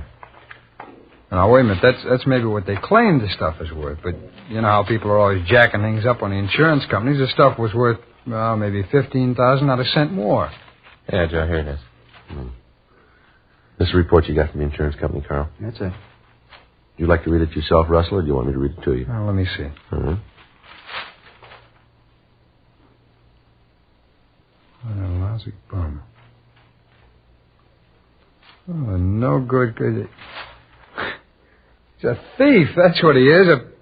A thieving thief. That's the kind of a guy you say you had to deal with, huh? But you think he was doing you a big favor. Some deal, $7,000. If we'd picked him up, he'd have screamed like an eagle. He's your pal, all right. What a no good thief.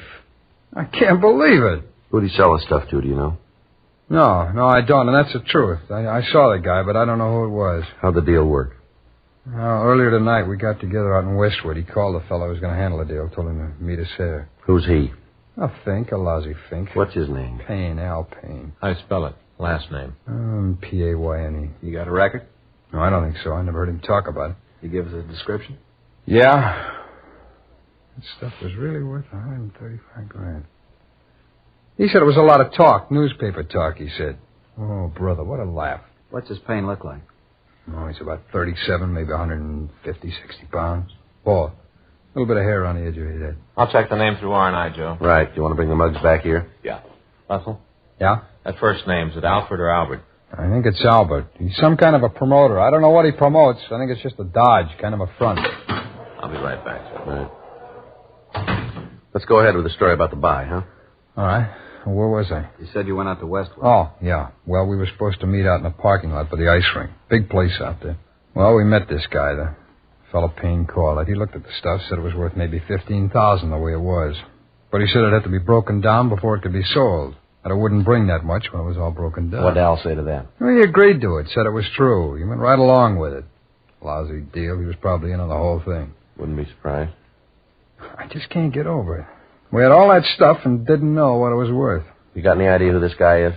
No, I told you. I didn't know. You said this Payne had an office here in town. You know where it is? Yeah, I can show you. We were up there this afternoon while I was setting up the deal. It's in a building over on 6th. You'd be willing to go over there with us? So you can nail him? That's right. We want to get the jewels back. Sure, I'll go. So what that bum did to me, nothing too bad for him. How are you going to work it, Joe? Well, Russell here will have to introduce me as somebody who wants to buy this stuff. He'll have to tell Payne that I'm willing to pay, say, $50,000 for the jewelry. That way, Payne will have to get in touch with the other man. I don't think he'll pass up a deal like that. Maybe he figures to make more than that this way. Yeah, but suppose he thinks that Russell here wants to do business with me. He'll get the stuff back. I don't think he'll want to cross Russell. Might work. No, we haven't got much choice. We got to get the stuff back before it's broken up. Joe, I got some pictures here. None of them match the description. What was that? None of them match the description. Oh. You want to look at these? Yeah.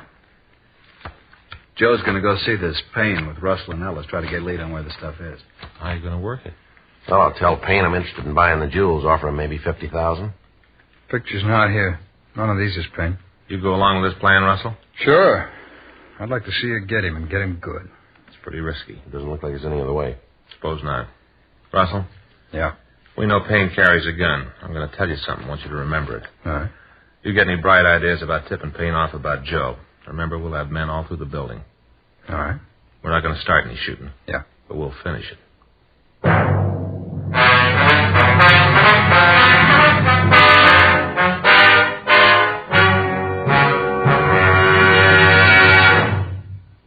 You are listening to Dragnet, the authentic story of your police force in action. Chesterfield is best for you. Just listen to the record. For a full year and 2 months, a doctor has been making regular examinations of a group of Chesterfield smokers, and he reports no adverse effects to the nose, throat, and sinuses from smoking Chesterfields. Don't you want to try a cigarette with a record like this? Chesterfield.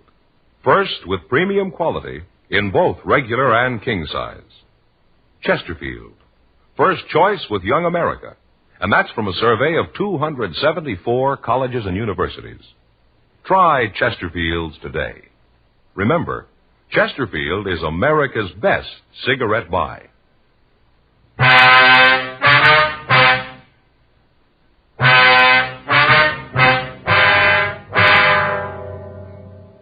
The two suspects, Peter Ellis and Virgil Russell, were taken to the main jail and booked in for violation of Section 211 of the California Penal Code. After that, the officers from San Diego, Frank and I, discussed the plan for finding the stolen jewels. It was agreed that I would go into the office building with the suspect, Virgil Russell. To lessen the chances of discovery, I would carry no gun or any police identification. We were unable to make contact that night, so the following morning, we checked over the physical layout of the building. It was 6 stories high and had 1 elevator. There were 2 entrances to the building, one in the front and one that opened off an alley in the rear. Officers were planted at both entrances. Additional men were stationed on each floor. 2 men were on the roof to cut off any possible escape to one of the adjoining buildings. 11:30 a.m. Tuesday, October 6th. Russell called Payne and said that he wanted to see him. Payne told him to come right over to the office. Russell and I got into a car and we drove over. It had been arranged that from the time we entered the building, no one would be permitted to leave until we returned to the main entrance. 11:58 a.m. We got to the office building. We went up to the 4th floor. The sign on Payne's door read, Albert Payne, Investments. Russell opened the door and we walked in. Hi, Verge. What's the bet? Al, like you to meet Joe Ferguson. Joe, glad to meet you. Yeah, same here, Al. Sit down, boys. Now, what's this all about? It's about the stuff, Al. We got to get it back. Now, what's the pitch? I don't even know what you're talking about. Oh, come off it, Payne. Joe here's willing to up the ante for the jewels.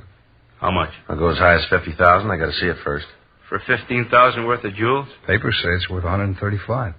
I explained that to you. They up the value. It's all insured. People up the price of the insurance companies. Papers up the price. They sell more papers.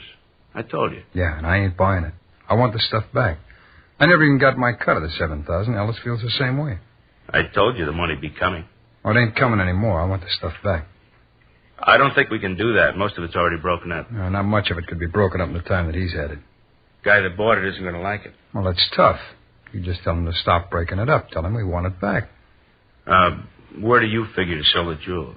I don't see where that concerns you. I'm offering you $50,000 for them. That's all you need to know. Come on, Al. Come on. Quit playing games. Let's get on it. You get in touch with the guy you gave them to and get the jewels back. Well, I got something to say about this. I was in on the job with you. Don't you forget it. I'm only going to say this once more, Payne. You get on that phone and get in touch with your contact. Tell him to stop breaking them up. You set up a meet to get the stuff back. I'll call him. I don't think it's going to do any good. He's probably got all the mountings melted down by this time. Get it all broken up. You call him. Let's see what happens. All right.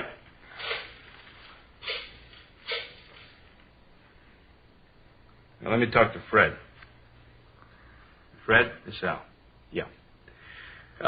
Listen, something's come up. We can't go through with the deal. What? Yeah, I know. I told him. Doesn't make any difference. They want it all back. Yeah, I told him that, too. Doesn't make any difference. You want the jewels back that have been broken down, too? I told you, Al, I want all of it back. Yeah. Yeah, Freddie says all of it. Okay. When can you make it?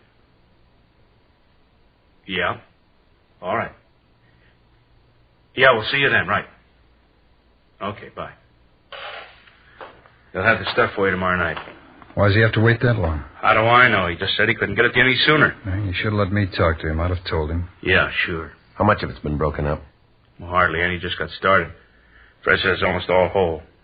Who is this Fred? That's none of your business. I asked you a question, Al. You got your answer. Doesn't make any difference who he is.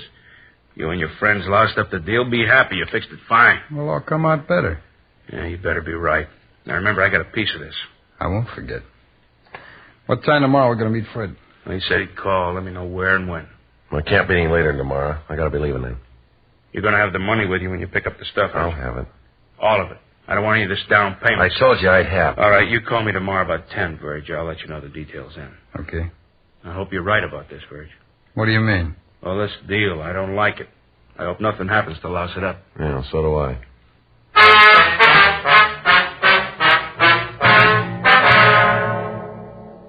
Virgil, Russell, and I left the office and went downstairs. We checked with Frank, Carl Davis, and the other officers from San Diego. Al Payne was taken into custody and booked in at the main jail on suspicion of violation of Section 211 PC. Then we returned to the office. You find out who has the stuff? Yeah, a fellow named Fred. You know who he is? No, not yet, but we will. How'd you figure that? Payne didn't tell you. Well, I saw the number he dialed when he called Fred. It was a Hollywood prefix. That narrows down the area. I can try the number and see who answers.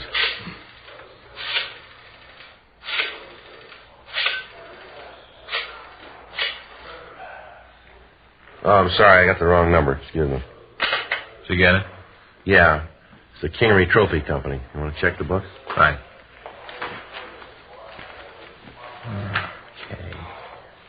K-I, King, Kincaid. Here it is, Joe. Kingery Trophy Company. It's on Las Palmas. Trophy Company. That'd give him a chance to melt the mountings down to metal, wouldn't it? Be easier to get rid of it that way. Makes sense.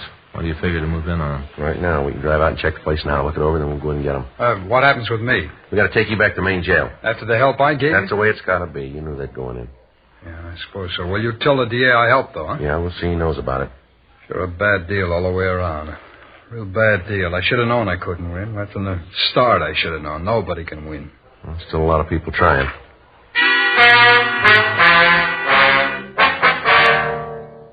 We returned Virgil Russell to his cell, and then we drove out to the Kingery Trophy Company. It was a two-story building on Las Palmas Avenue in Hollywood. They made trophies and fraternity pins. A large sign on the front of the building advertised that they could duplicate anything in metal. We checked with the neighborhood merchants and found that there was a permanent staff of 4 employees. The company was owned by a Roger Kingery, and none of the neighborhood people could tell us anything about an employee by the name of Fred.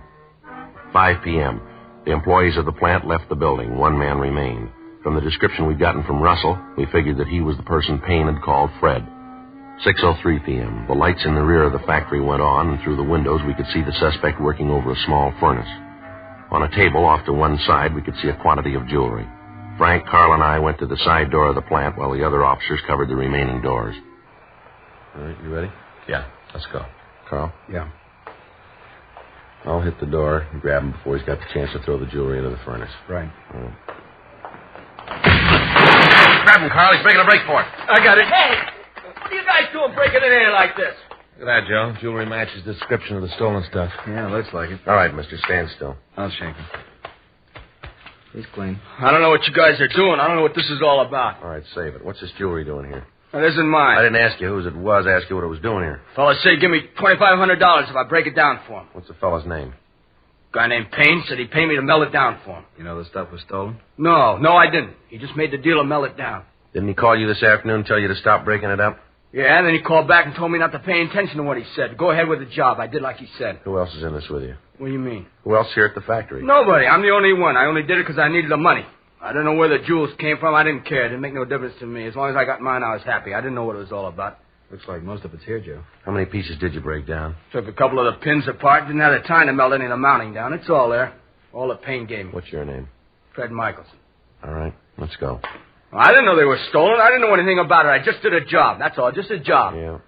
I didn't even get paid for it. Don't worry about it. You will.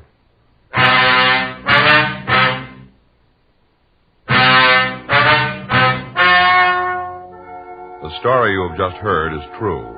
The names were changed to protect the innocent. On February 18th, trial was held in Department 89, Superior Court of the State of California, in and for the County of San Diego. In a moment, the results of that trial. And now, here is our star, Jack Webb. Thank you, George Fenneman. I want to thank all of you for your interest in Dragnet. Thanks very much for your letters. We really appreciate them, and we'll try to keep right on giving you the kind of a show that you like. I want to thank all of you, too, who have switched to Chesterfield. I know you're going to like them, and I know you'll find they're best for you. Now, you folks who haven't tried Chesterfields, I'd like you to pick up a carton tomorrow. Chesterfield. It's a great smoke.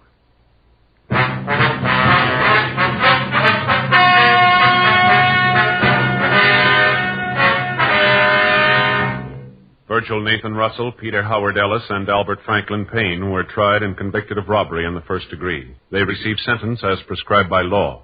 Fred George Michelson was tried and found guilty of receiving stolen property.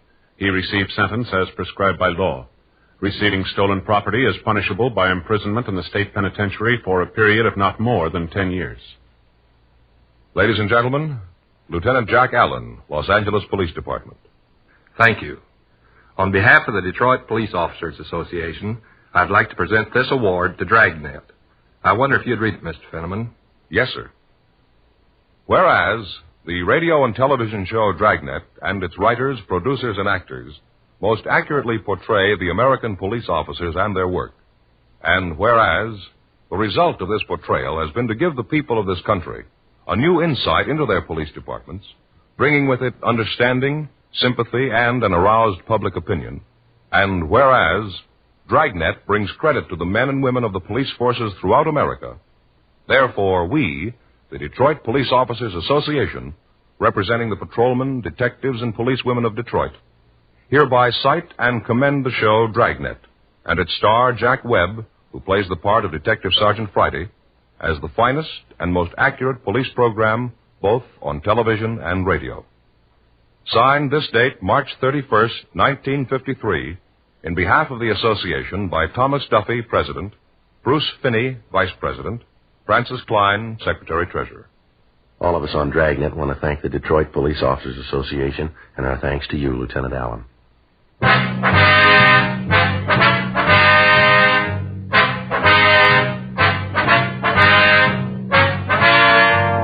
You have just heard Dragnet, a series of authentic cases from official files. Technical advice comes from the Office of Chief of Police W.H. Parker, Los Angeles Police Department. Technical advisors, Captain Jack Donahoe, Sergeant Marty Wynn, Sergeant Vance Brasher. Heard tonight were Ben Alexander, Eddie Firestone, Art Gilmore. Script by John Robinson. Music by Walter Schumann. Hal Gibney speaking. For a million laughs, tune in Chesterfield's Martin and Lewis show Tuesday on this same NBC station. And sound off for Chesterfield's. Either regular or king size, you'll find premium quality Chesterfields much milder. Chesterfield is best for you. Chesterfield has brought you Dragnet, transcribed from Los Angeles.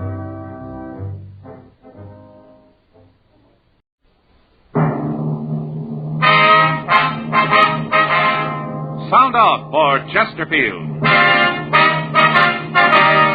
Chesterfield is best for you. First cigarette with premium quality in both regular and king size. Chesterfield brings you Dragnet.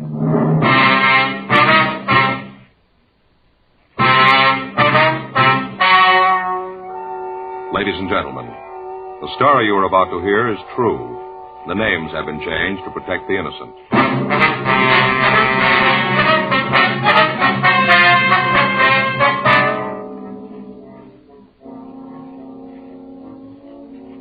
You're a detective sergeant. You're assigned a burglary detail. A wave of burglaries has broken out in your city. The thieves are fast. They're clever. Your job? Get them. Years ahead of them all. Chesterfield is years ahead of them all. The quality contrast between Chesterfield and other leading brands is a revealing story. Recent chemical analyses give an index of good quality for the country's 6 leading cigarette brands. The Index of Good Quality table, which is a ratio of high sugar to low nicotine, shows Chesterfield quality highest. Chesterfield quality highest. 15% higher than its nearest competitor. Chesterfield quality highest. 31% higher than the average of the 5 other leading brands. Yes, Chesterfield is first, with premium quality in both regular and king size. Don't you want to try a cigarette with a record like this? Chesterfield.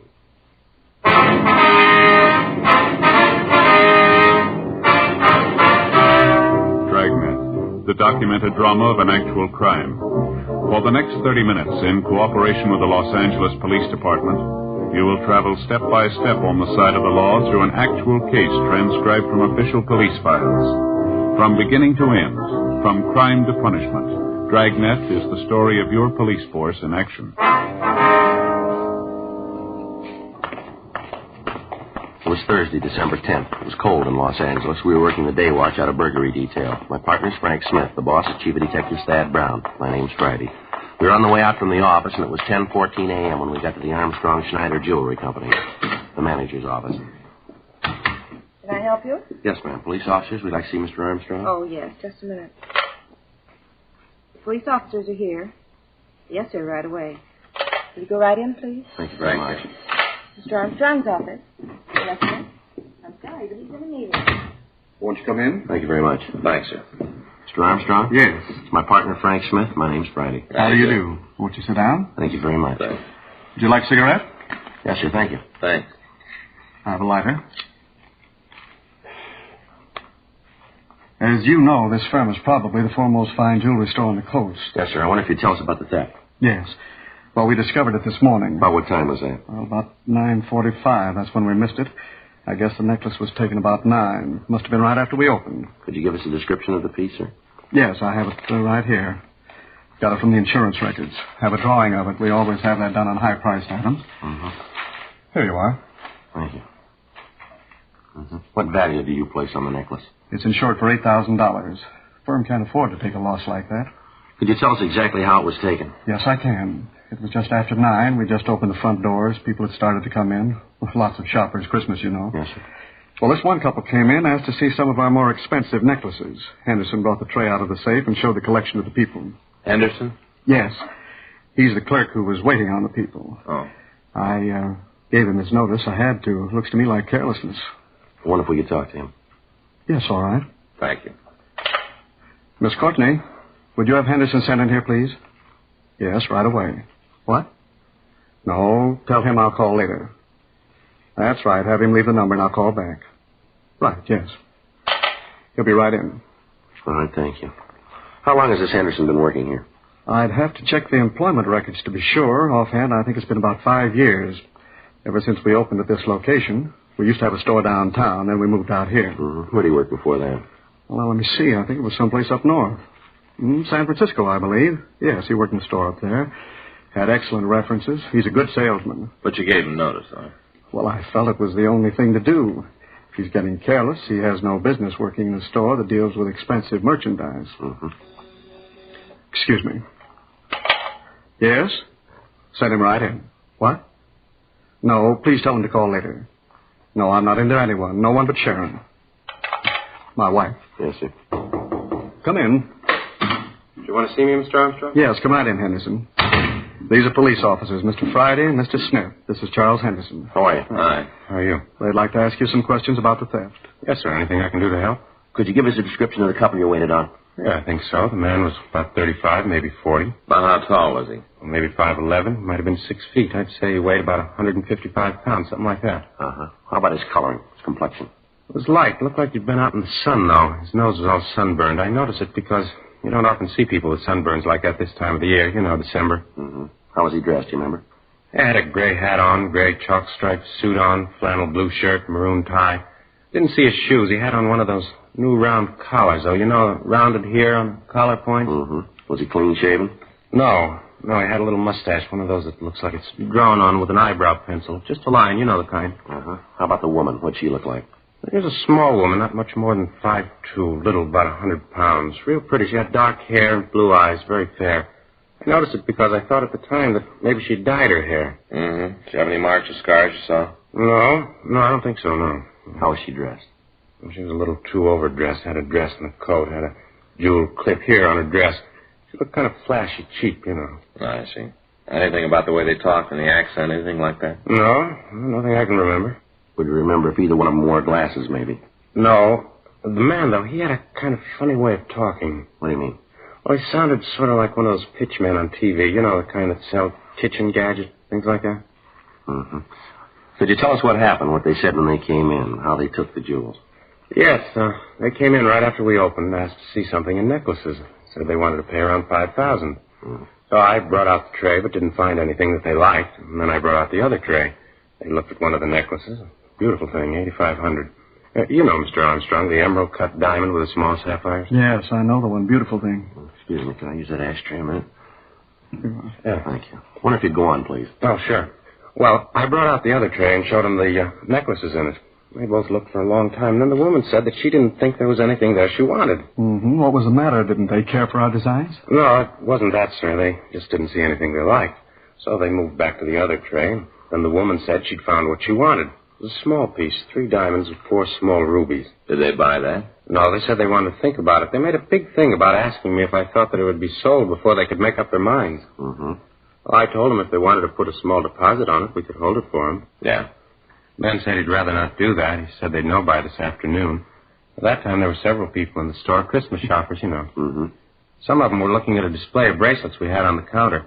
I went over to them to see if there was anything I could do. You know, tell them that I'd get someone to wait on them. I understand. It's a foolish thing to do, I know that. I'm afraid it was. Yeah, I know now. Well, when I got back, the couple was leaving. They told me they'd be in this afternoon and let me know. Walked out of the store, and I stopped to help a gentleman that came in. When I turned back to the trays, I noticed the necklace in the more expensive tray was gone. Mm-hmm. Would you be able to give us positive identification of these people if you ever saw them again? Yes, I'm sure I would. Wonder if you can come downtown with us and look at some pictures, see if you can identify the thieves for us. Of course, if Mr. Armstrong has no objection. Not at all. Would you like me to come along, too? I don't think that will be necessary right now. If there's anything we need, we can get in touch with you here, can we? Yes, right here at my home. I can give you that number. All right, fine. Okay. Here it is. Thank you, sir. Well, thanks very much. You ready to go? Yes, sir. I'll get my hat. Just a minute, Henderson. Yes, sir. As soon as you get through down there, come on back. Your job's waiting for you. All right, sir. I'd like to come back. Anything I can do to help, just let me know. All right, Mr. Armstrong. Not at all. I'll get my hat and meet you at the door. Right. Have you notified the insurance company of the theft yet, Armstrong? I have a call into them now. I'm expecting an agent from the firm any minute. Sure hope you can recover it. Yes, sir. We'll do the best we can. An $8,000 necklace. How do you think they'll go about disposing of it? Break it up? Well, either that or leave it in one piece. That'll make it kind of hard to unload, won't it? $8,000? Not at their price.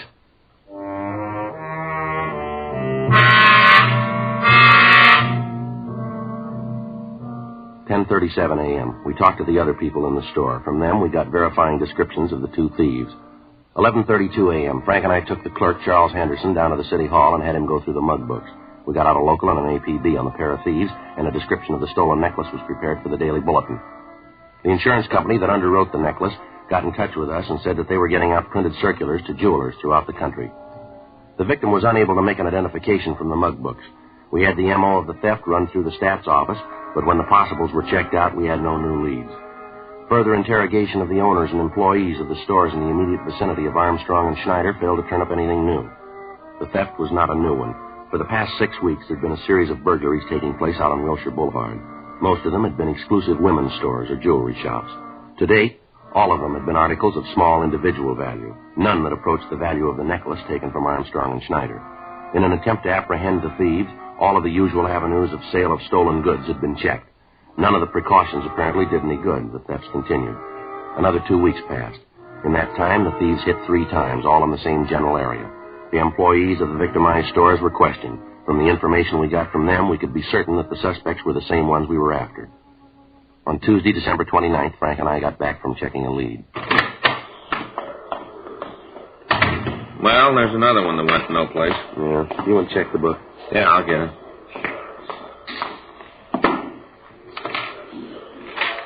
Anything there? Yeah, there's a call here from Alex Olson. Olson? Yeah. Got a Dunkirk number. You know Olson? No, that name doesn't mean anything to me. Say what it's about? No, so just call him, because it's important. All right. Give me the number, huh? Yeah. Here you go. What is this, 190? Is that a 9? Yeah, I think so. Yeah, it's a 9. You don't make 9s very good. Slopey, can't write. Can I speak to Alex? Oh, Alex Olson. Yeah. Yeah, that's right. The hotel. Yeah. Hello. This Olson? Yeah. This is Friday. Police department. You want me to call you? Yeah. Oh, yeah. Sure, I remember, huh? Yeah, sure. We'd like to talk to you. Yeah. No, we'll come over there. That's right. You want to give me the address? Just a minute. Yeah. Okay. Right. Bye. Olson, he works for that carnival. You remember we talked to him last year? Says he wants to see us about some burglaries now. Oh, yeah, I remember. Says he's in with the thieves. 11:26 a.m. We drove out to the address Olson had given me on the phone. We talked to the desk clerk at the hotel. He said that Olson had just moved in, and that during the time he'd been there, Olson hadn't talked much to any of the other people in the place. The clerk gave us his room number, and Frank and I went up to talk to him. Who is it? Joe Friday. Oh, just a minute. Hi, come on in. Thanks. All right. Olson, this is my partner, Frank Smith. Oh, hello. Yeah, I remember you. Sit down. Thanks. You want a drink? No, thanks. Oh, I gotta have one. What was it you wanted to talk to us about, Olson?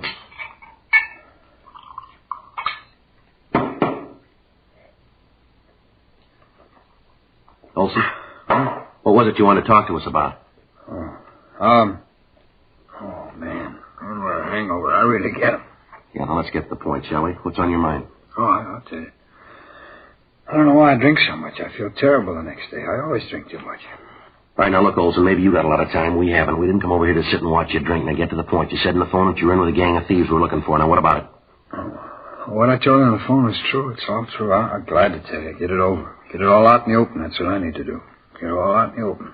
You had any breakfast yet? No, I just got up before I called you. Is there any place around here you can get something to eat? Don't make no difference around here. Nobody knows me. I think there's a place down the street right next to the hotel. But what's all this about food? I think you'll feel better if you have something to eat, won't you? No, wait a minute. You've had enough of that. Put it down. I don't want no food. All right, we do. Let's go. You guys are getting a little bossy, aren't you? We want to hear what you got to say. You keep hitting that bottle, neither one of us is going to make it. Come on, fella. We'll buy you some breakfast. You got a coat? It's cold out. Oh, yeah. I'm sure glad you guys came. I'm glad to get this off my Wait a minute. chest. Those dresses in there. Woman's clothes. Those belong to you? Oh, no. I'm just keeping them for a friend. Well, the labels on some of them here. Come from out on Wilshire, don't they? You get a gold star. I'll tell you about them. That's part of the deal. You want to tell us now? Well, look, you made a deal about some coffee. Maybe it'll help me find my hands. Are you going to back out now? All right, let's go. We'll come back. Sure, you can come back. Take all the time you want to look the dresses over. I got some other stuff you'll want to see, too. But come on, let's go.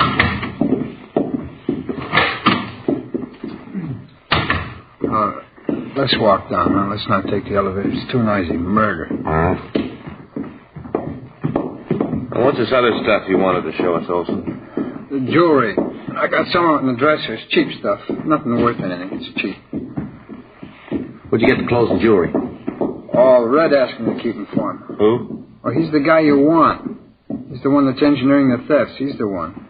He's a real crumb. Big man. He's the one you want. I'd like to see you get it. How many other people working with him? 3 others. You know who they are? Sure. I know the whole story, start to finish. I know the whole thing. I'll tell you. I'll tell you all about it. Let's go out the side way. All right.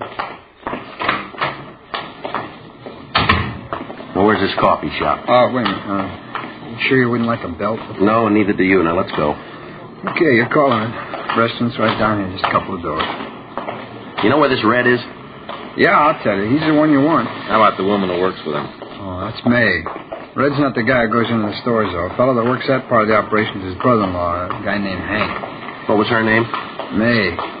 Was May. Is she the woman in the team? Yeah. Red wouldn't trust anybody else. Oh, yeah. He's a big man, you know. You don't believe it, you just ask Red. He'll tell you. Big man, big bum. This the place? Yeah. You positive? No, I guess you wouldn't.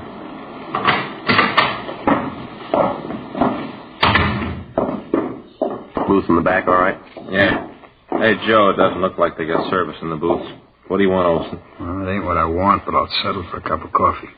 Joe? Yeah, it's all right for me. I'll get it and bring it back. Come on, Olson, let's go back. Sit down.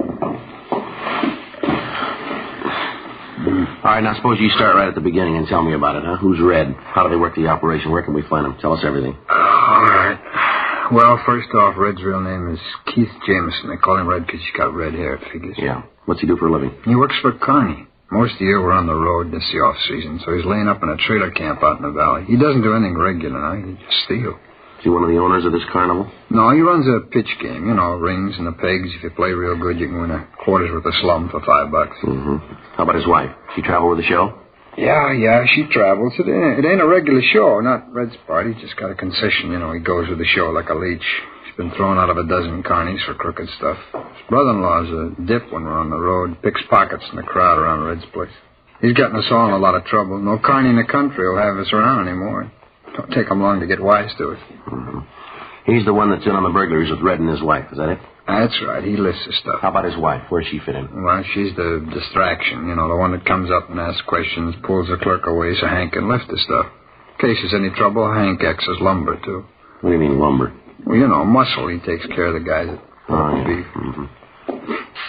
Hey, will you give me a hand with that, huh, Frank? Yeah, here. Look at my thumb. Stuff splashed on it. Think it's blistered? No, it's good hot coffee in there. Here you are, Olson. Oh, thanks. Come on, pass the sugar, will you? Yeah, here you are. Where do you fit into this, Olson? No place, really. I'm just along for the ride. I think Red figures sometime the axe is going to fall and he wants my head under it. I usually hold on to the stolen stuff until Red finds a buyer. Does he use a fence? No, he pushes the stuff himself. He usually works on a tip. You know, somebody wants to buy a piece of merchandise. Red meets him, sets up a deal. Uh-huh. You willing to cooperate with us all along the line on this thing? Sure, I'll go along with you. You know where the necklace is that they lifted a couple of weeks ago? Yeah, Red's got it. He's looking for a buyer now. You think you can set up a meet for us? Yeah, if he thought you wanted to buy the piece, it could be done. Can you set up the meet? Sure. I want to see you get him. Tell me something. How are you going to come out on this if we pick up Red and the others? What do you want out of it? I got my reasons. I got good reasons. You want to tell us what they are? Sure, I got no reason not to. Give me the sugar again, man. Yeah. You see, Red figures he's going to make a sideshow character out of me next season. I'm not going to go that route. Yeah? What do you mean? Oh, you know, the wild man from Borneo sit in a pit all day and yell at the customers. Pitch like that always draws a big crowd. Red figures it'll be good for picking pockets. Yeah. You ought to know by now Red's out of his mind. Yeah. Wild man from Borneo. Even a leopard skin won't help. Look at me. I only weigh 105 pounds.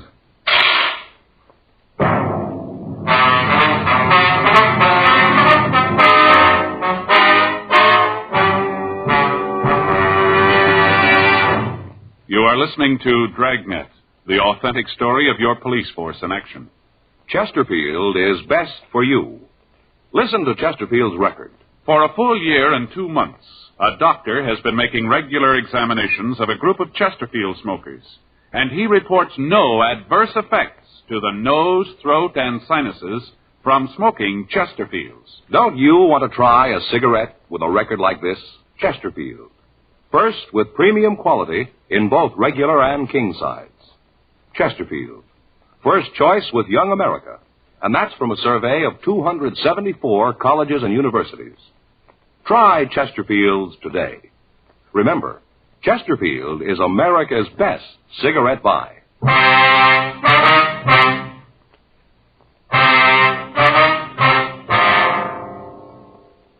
2:24 p.m. We continued to talk to Alex Olson. He told us what he knew of the operation of the thieves.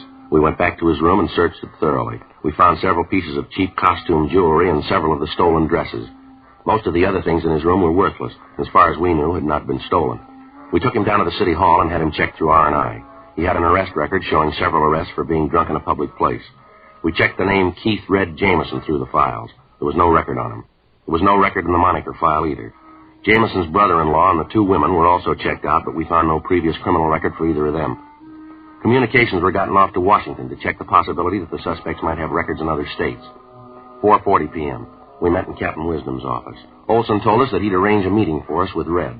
While we listened on an extension phone, he called the suspect, told him that he had a buyer for the necklace. A meet was set up for the following morning at the entrance to Alvera Street. Red said that he'd have the necklace with him at the time. 5:37 p.m. Frank, Olson, and I drove out to the trailer camp in the valley. We checked the trailer that Red lived in, and also the one his brother-in-law had. We got a good look at the car Red would drive to the meet, and then we arranged for a stakeout on the trailer park. 8:23 p.m. The three of us drove back down to the city hall.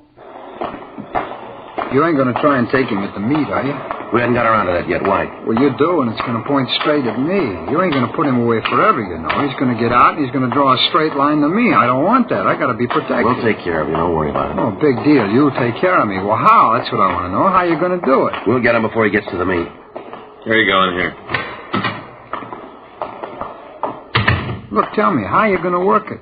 We'll come up with a way. You ain't going to get near him in plain clothes. I'll tell you that right now. He'll spot you a mile away. Comes to cops, he's got eyes in the back of his head. You can't get anywhere near him in those clothes. Don't worry, we won't. He'll be picked up for something else. We'll find the necklace on him if he's got it, and you'll never know that's what we're after. Well, how you going to work it? How? We'll be in uniform in a traffic car coming in from the valley. That might work, huh, Frank? Yeah, I think so. He's bound to make a mistake. When he does, we'll be there. Yeah, that'll do it. You'll never figure out anything to do with that, never. Yeah, it ought to work. Yeah, that'll work good. Yeah. You guys wouldn't like No, to... we wouldn't. No booze. Okay. I just noticed the bar across the street. I thought maybe you guys would like to stop there. I'd feel a little better about this if I had a drink. Just a little one. Come on now, bud. Sorry, Alex. We're going to take you over to the main jail. You got a what? For the time being, we got to hold you.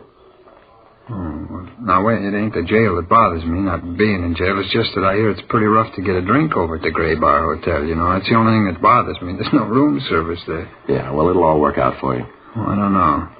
So I got mixed up in this thing. Seems like I got no choice in anything. It don't seem fair. I got no choice. DA's office will know what you did. It'll be marked down that way. Well, I got no beef with you guys. You better take it easy with Red, though. Is that right? Yeah, he's got a gun.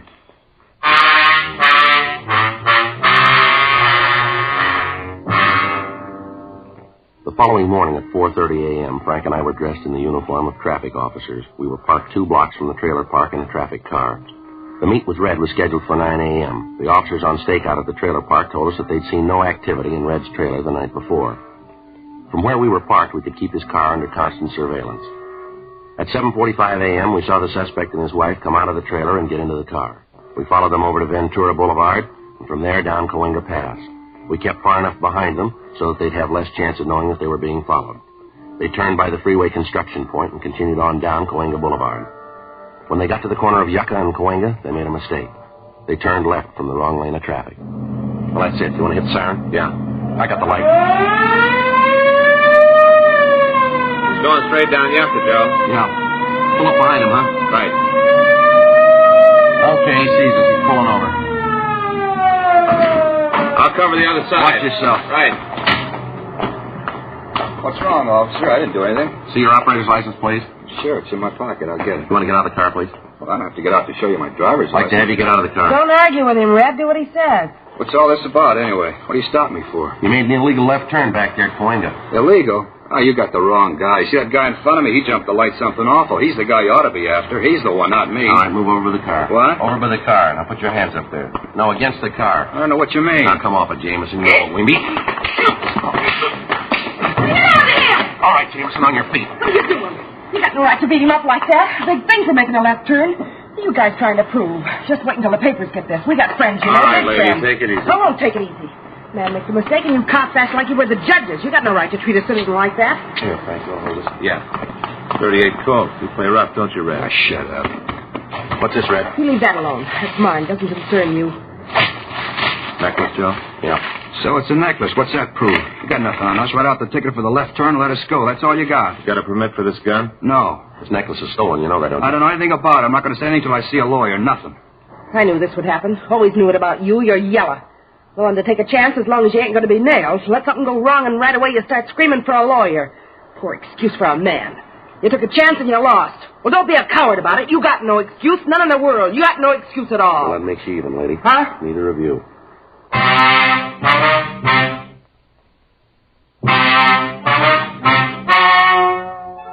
The story you have just heard is true. The names were changed to protect the innocent. On April 15th, trial was held in Department 87, Superior Court of the State of California, in and for the County of Los Angeles. In a moment, the results of that trial. Now, here is our star, Jack Webb. Thank you, George Fenneman. I sure hope you were listening real close to what George Fenneman had to say tonight, because it proves what I always tell you. You can't beat the premium quality you get in Chesterfield, regular or king size. I'd like you to try Chesterfields. They're much milder, and they have a wonderful taste.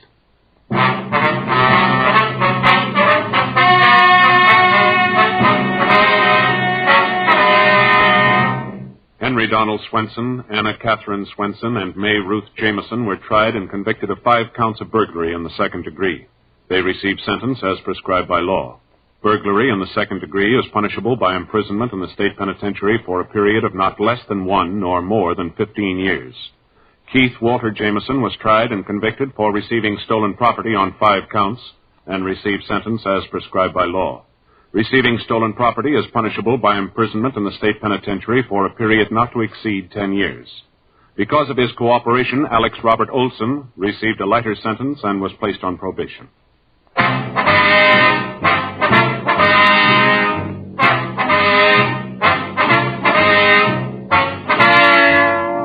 You have just heard Dragnet, a series of authentic cases from official files. Technical advice comes from the Office of Chief of Police W.H. Parker, Los Angeles Police Department. Technical advisors Captain Jack Donahoe, Sergeant Marty Wynn, Sergeant Vance Brasher. Heard tonight were Ben Alexander, Stacey Harris, script by John Robinson, music by Walter Schumann. Hal Gibney speaking. For a million laughs, tune in Chesterfield's Martin and Lewis Show, Tuesday on this same NBC station. And sound off for Chesterfield's. Either regular or king size, you'll find premium quality Chesterfields much milder. Chesterfield is best for you. Chesterfield has brought you Dragnet, transcribed from Los Angeles. Now, new Fatima has the tip for your lips. Fatima tips of perfect cork. King size for natural filtering. Fatima quality for a much better flavor and aroma. So remember, new Fatima has the tip for your lips. Fatima. See how smooth they are. Remember, Fatima is made by the makers of Chesterfield, Liggett & Myers, one of tobacco's most respected names.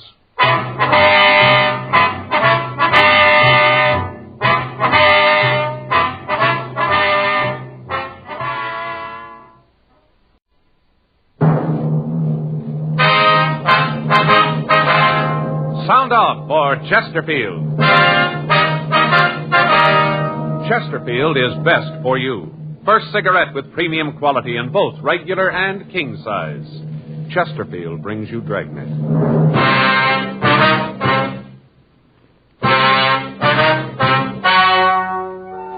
Ladies and gentlemen, the story you are about to hear is true. The names have been changed to protect the innocent.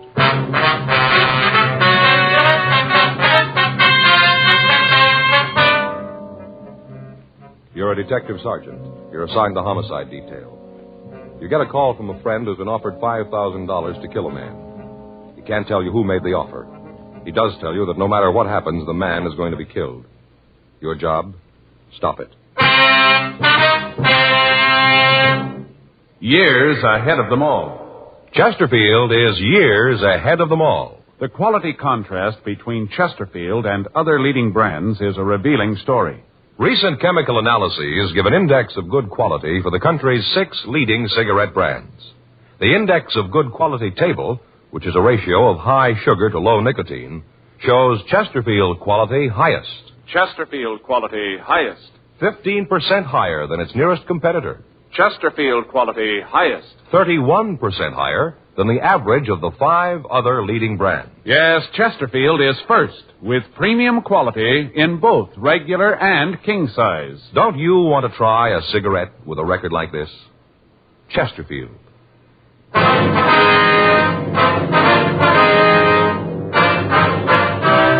Dragnet, the documented drama of an actual crime.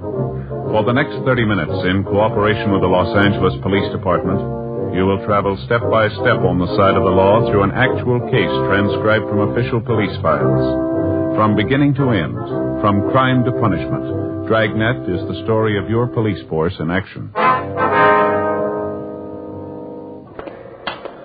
It was Monday, February 9th. It was cold in Los Angeles. We were working the day watch out of homicide detail. My partner's Frank Smith. The boss is Captain Lorman. My name's Friday. I was on my way into the office, and it was 7:45 a.m. when I got to room 42. Homicide.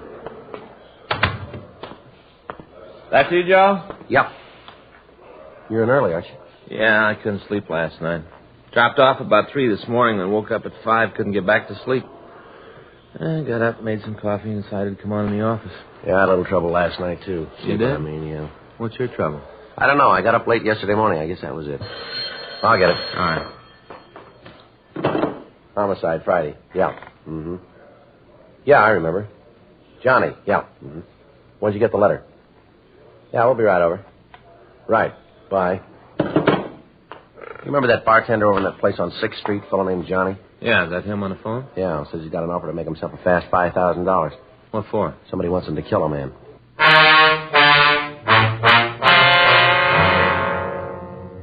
8:10 a.m. Frank and I drove over to John Bronson's apartment. He lived in a new development on Wilshire Boulevard. We checked the nameplates in the lobby of the building, and then we went up to apartment 6B. We rang the bell and waited. Hiya, Joe, Frank. Come on in. All right, John. Let's say, John. Kind of early to get you guys over here, but I got worried about it and figured I better talk to you. Uh-huh. You want to tell us what it's all about? Yeah, come on out in the kitchen. I got some coffee made. Okay.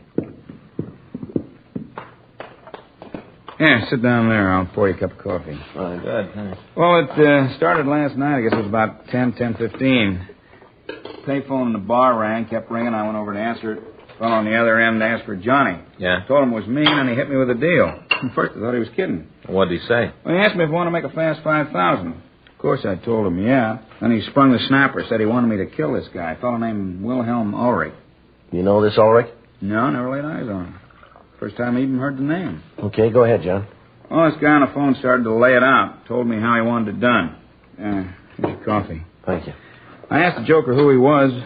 He said it didn't matter. All that counted, he said, was that I knock off this Ulrich guy. Yeah. I told him I didn't know who the man was, that I didn't know where to get in touch with him to kill him. You know, kind of going along with the gag all this time, thought it was a joke. Uh-huh.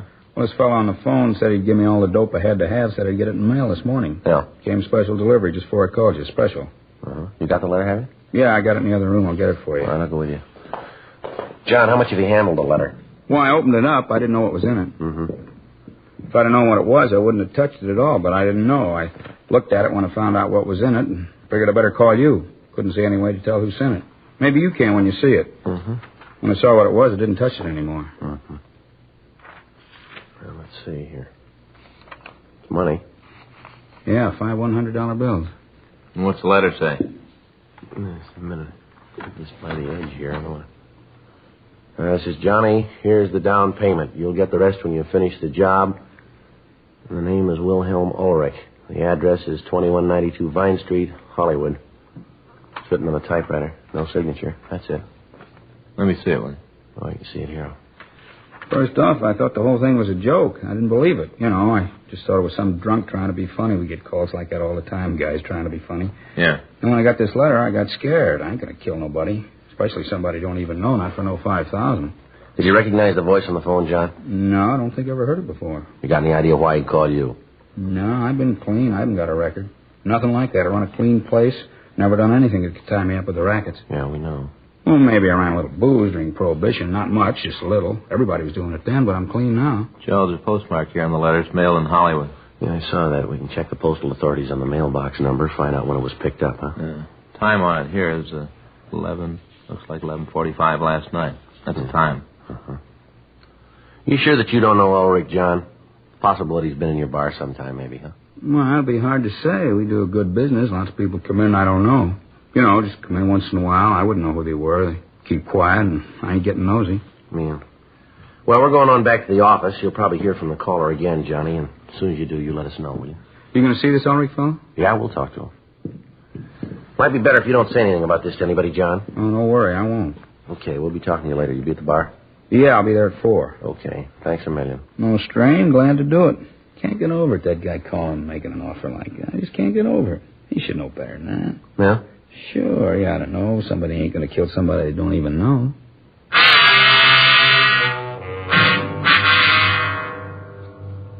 We drove back to the city hall and turned the letter over to the crime lab to see if they could find any physical evidence to help us identify the writer. We ran the name Wilhelm Ulrich through R&I, and we found no record. A further check on the name, and we came up with one possibility. The address listed on the report was the same as the one given in the letter. We pulled the package and checked it. Let's take a look at it. All right. Well, let's see. There's a crime report and a statement here. Report from Georgia Street Receiving Hospital. Well, what's the date on that? January 2nd last year. Yeah. Well, it seems this Ulrich got a hold of some poison wine. Wine? Yeah. Hey, wait a minute. Yeah? You remember Joe? He was an old guy. He was a German. He got a bottle of wine for Christmas and opened it New Year's Day. We worked that case with LaMonica and Galindo. Oh, sure, I remember now, yeah. We ran down some of the leads for him. They didn't go anywhere. Yeah. That was the one where he didn't know where the wine came from, isn't it? Yeah. Nothing came from it. The leads didn't go anyplace. As I remember, he's a nice old guy. I wonder why somebody's after him. I don't know. Last time we couldn't find anybody with a motive. Well, there's one someplace.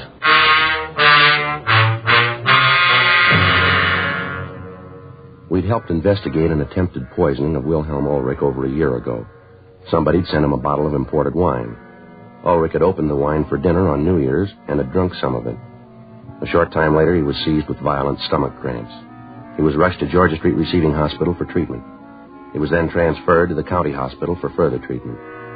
Examination of the remaining wine showed that it had been dosed with a quantity of poison. Fortunately, Ulrich didn't drink much of the poisoned wine, and he recovered. Detectives Joe LaMonica and Danny Galindo had handled most of the investigation. We'd helped them briefly in checking out some of the leads that they'd gotten. We checked with them again on the case. From the crime report, we got a list of the people that the two officers had interviewed. We checked with them, and they gave us as much personal information as they could. 1:15 p.m. We drove out to see Wilhelm Ulrich. We found him in the yard digging in a rose bed. No, I can't understand it. I never quite believed that about the wine, sir. Well, why do you say that, Ulrich? Well, I found it hard to believe in my heart that anyone would want to do me harm. I have no enemies. No one that hates me enough to want to kill me. I'm sure of that. Well, I'm afraid you could be wrong about that, Ulrich. The officer said that before. Somehow, though, I just can't believe it. I've nothing anyone would want to kill me for. All of the people I know are my friends. We all get along. Yes, sir. Look at that. Isn't that a beautiful rose? Such loveliness. Mm-hmm. No? I'm sorry, officers. You're mistaken about this. I wonder if we could talk to you in the house, sir. Yes, that might be better. I could make you a cup of hot tea if you'd like. No, sir, thanks. Just the same. Have you officers had lunch yet? Yes, sir, thank you. Oh, thought maybe you'd like a sandwich. Just got some liverwursts from a little place downtown. German, excellent food. Mm-hmm. Here, I'll get the door. Just sit down any place. I have to get the dirt off my shoes. Martha would be very angry if I tracked dirt around. Martha, that's your daughter, isn't it? Yes. She comes over every couple of days and straightens up the house for me. Wonderful girl, Martha. I don't know what I'd do without her. Yes, sir. Now, there's a couple of things we'd like to ask you. Certainly. Anything I can do to help. Well, we'd like to go over the information on the report here. Is that from the last time? The time of the wine? Yes, sir, that's right. All right. You just ask anything you want. I've got nothing to hide. All right, sir. We checked the crime report you filled out last year. Now, has anything changed in your family since then? No. You gentlemen still working on that? Well, yes, sir. We have another matter to discuss here. Oh, there's one thing that has changed. What's that, sir? The part here about me running the business. Mm-hmm. That's changed. I still run it in a way. I still supervise it, but Robert, he actually runs it. Oh, Robert. You mean this name here, Robert Davis? Yes, he's my son-in-law, Martha's husband. He takes care of the business now. He's a good boy. Martha's lucky to have him. How long has your son-in-law been running the business, Mr. Ulrich? Well, let me see. It's been about 8-9 months. He took over right after I got out of the hospital. He's done wonders with it. Wonders. How's that, sir? Modernized it. Changed it all around. Had one of those efficiency experts come in and study the people. Time and motion men, I think they call them. Mm-hmm. They come in with a stopwatch and look at the people doing the work and figure out how long it should take them to do a certain job, and then they plan how the job can be done faster and cheaper. Wonderful thing, big changes. Yes, sir. I don't want you to take offense at this, Ulrich, but how are the relations between you and your son-in-law? I don't think I understand. Well, you get along. You have any quarrels, disagreements? Oh, no, Robert and I never disagree. I found out that it didn't pay to argue with him. Sir? I found out that it didn't pay. He was always right. Uh-huh. Yes, you see, we had a few arguments when he took over the business about this time and motion study thing. I see. You want to tell us about these arguments? They weren't anything serious. I didn't think that was a good idea to change. I couldn't see any reason for it. Everything was going good. The business was making money. Everybody seemed to be happy. I didn't want to take a chance disturbing a good thing. You know, the golden goose. Mm-hmm. You want to go ahead, please? Well, Robert said that we were behind the times, that if we didn't do something about it, we wouldn't be able to compete with other people. We manufacture women's dresses, you know. Yes, sir, I saw that on the report. I finally told him to go ahead. I thought that he'd fail. He didn't. Now we compete. More dresses, more money. The employees are happy. They have music, coffee times. They like it. But it's all changed. I don't go down there anymore. I don't care much for it. It's changed. So I just stay home and work in the garden. It's Robert's factory now. You and Robert haven't had any other disagreements, have you? Oh, no. He's a fine young man, running the business very well. He's a good boy. I'm lucky to have him. Well, how about your competitors, Mr. Ulrich? How do they feel about this change in the way you operate your business? They resent it? Oh, no, I haven't really got any competitors. The big manufacturers don't care. I don't make enough dresses to bother them, and the other little men are in the same boat with me. They're too busy running the factories to worry about me. Mm-hmm. Now, can you think of anybody who might want to do a thing like this? How about that phone call? I told you before, I can't. I find it very hard to believe. Well, we'll have to talk to the people that you know, the people around you. We'd appreciate it if you didn't tell anybody what we were after. If you want it that way, it's so hard to believe. I still think you're wrong. Looks like it's going to rain. Be good for the flowers. It's been dry up in the valley. Farmers need the rain. Yes, sir. Now, you'll go along with us on this thing, will you? Not tell anybody about it? Sure, I'll help. It's all right if I tell my daughter and son-in-law about it, isn't it? Well, it'd be better if you didn't say anything to him or your daughter, not to anybody. They're going to see you here. They're going to ask questions. They're not stupid.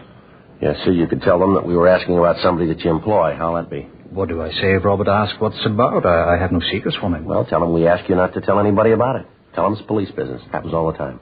I suppose I could do that, but I don't like it. I don't like it at all. It's lying. Yes, sir, that may be true, but it's the best way. Oh, I guess it's a small lie. I can tell myself that. It's a small lie. Well, we'll have some policemen come out and watch Mr. Ulrich until we find the person who's doing this. Do you have to do that? Yes, sir, I'm afraid so.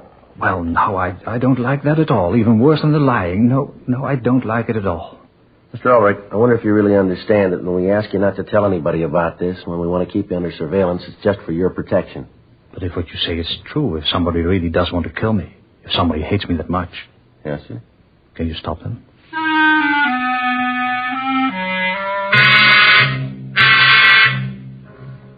We called the office and had a team of men sent out to keep Wilhelm Ulrich under surveillance. His house and his person were to be watched 24 hours a day until we apprehended the person or persons who wanted him killed. We spent the rest of the afternoon talking to the people in the neighborhood. From all of them, we got the same story. Ulrich was liked and respected through the area. All of the local shopkeepers and their business associates told us that he paid cash for everything he bought and that his credit was good. He was active in the local flower club and had twice in the past served as president of the organization. The neighbors confirmed what Ulrich had told us about his family. His son-in-law and his daughter seemed to be devoted to the elderly man and were constantly trying to get him to sell the house he lived in and come to live with them. 6:42 p.m. We returned to the office. Man, it's really coming down, huh? Yeah, it sure is. You got a raincoat in your locker? Yeah, I got one of those plastic kind in the bag. Oh, yeah, I want to get me one of them. I'll get mine. We go over and check the son-in-law. You got his address? Yeah, it's a place out on Ivar. Sure was a nice old man, huh? Yeah, he seems to be. So you want to grab my coat, I'll get the phone. Yeah, I'll get it. Thank you. Homicide Friday. Yeah. Uh-huh. Yeah, John. When? Yeah. No, we'll be right over. Right away. You bet. Frank. Yeah? Call from the bartender, Johnny. Yeah? Says he just got another phone call. Person told him that he'd gotten the down payment for the job and he wanted to know why Ulrich hadn't been killed. Yeah. Guy said if Johnny didn't get on it, the money wouldn't do him any good. Told him to make up his own mind. Uh-huh. Either he makes good on the job or they'll kill him.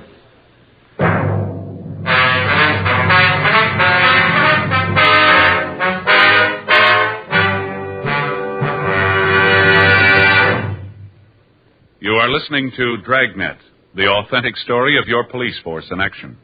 Chesterfield is best for you. Listen to Chesterfield's record.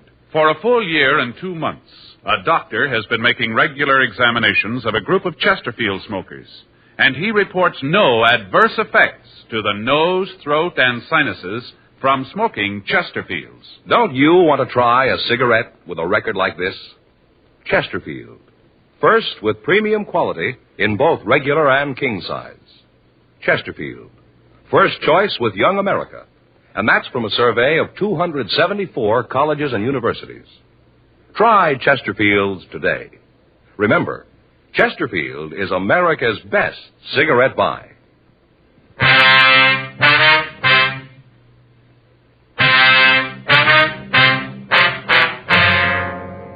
7:10 p.m. We got to the bar on 6th Street. There were only a couple of people in the place.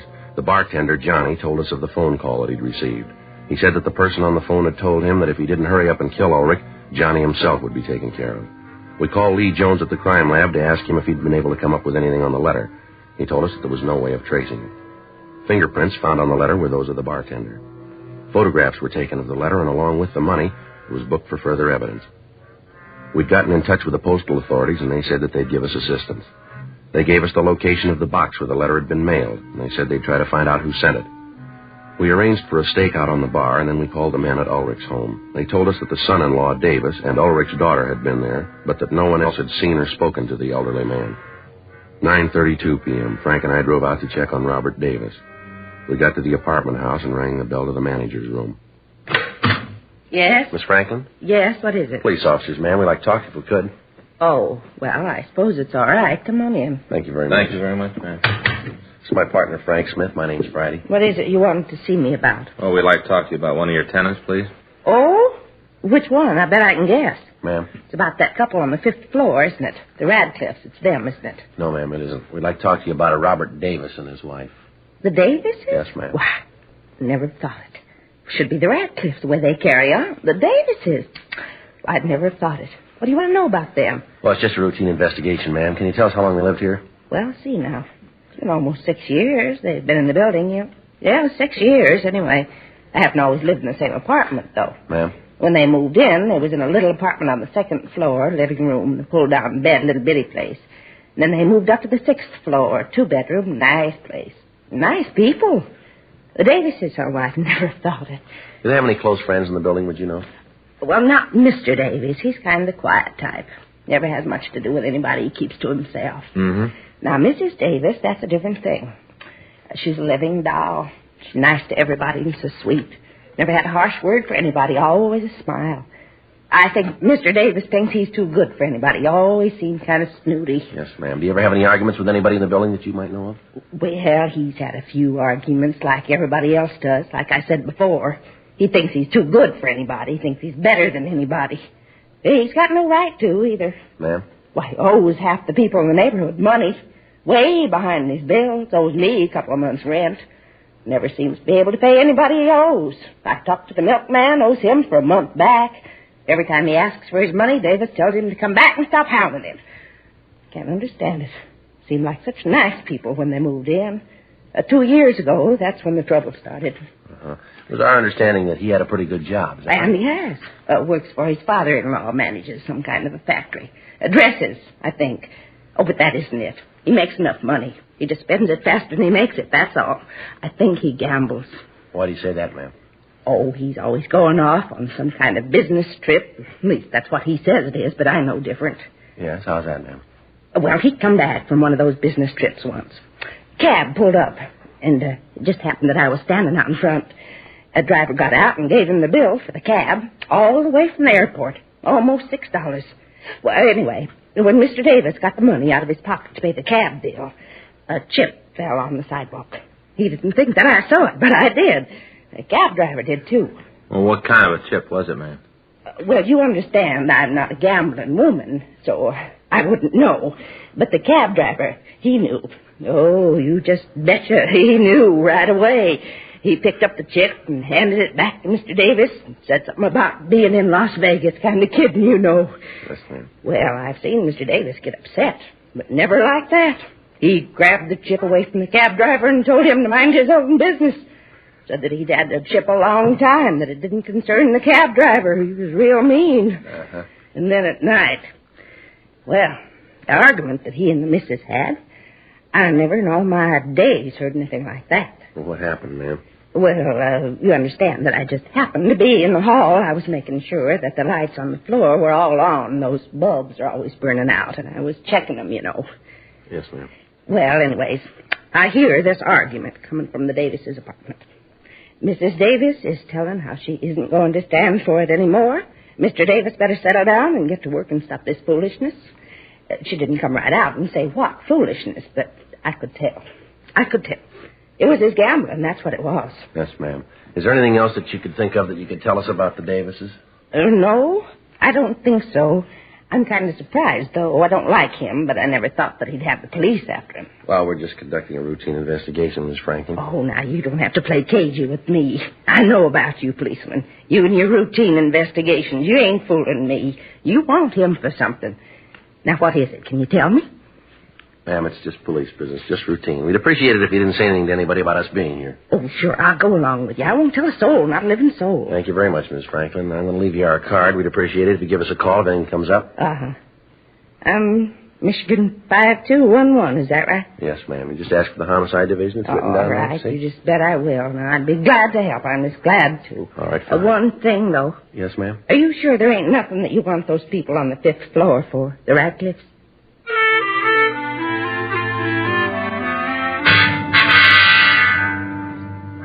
From the manager's office, we called the Ulrich home. We talked to Mr. Ulrich. He told us about the visit that afternoon from the Davises. He said that he hadn't told Robert Davis anything about the threats on his life. We went upstairs and talked to Davis. We told him that we had a serious matter to discuss with him, and we asked him to accompany us down to the city hall. I don't know what you're talking about. I told the police everything I know about this a year ago. I don't know anything about it. Wish I could help, but I can't. You know, this has got me worried. Well, if you haven't done anything wrong, you got nothing to worry about. I haven't done anything wrong. In here.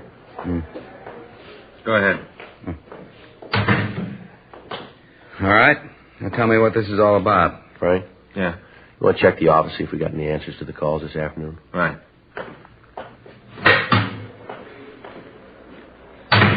You got a cigarette?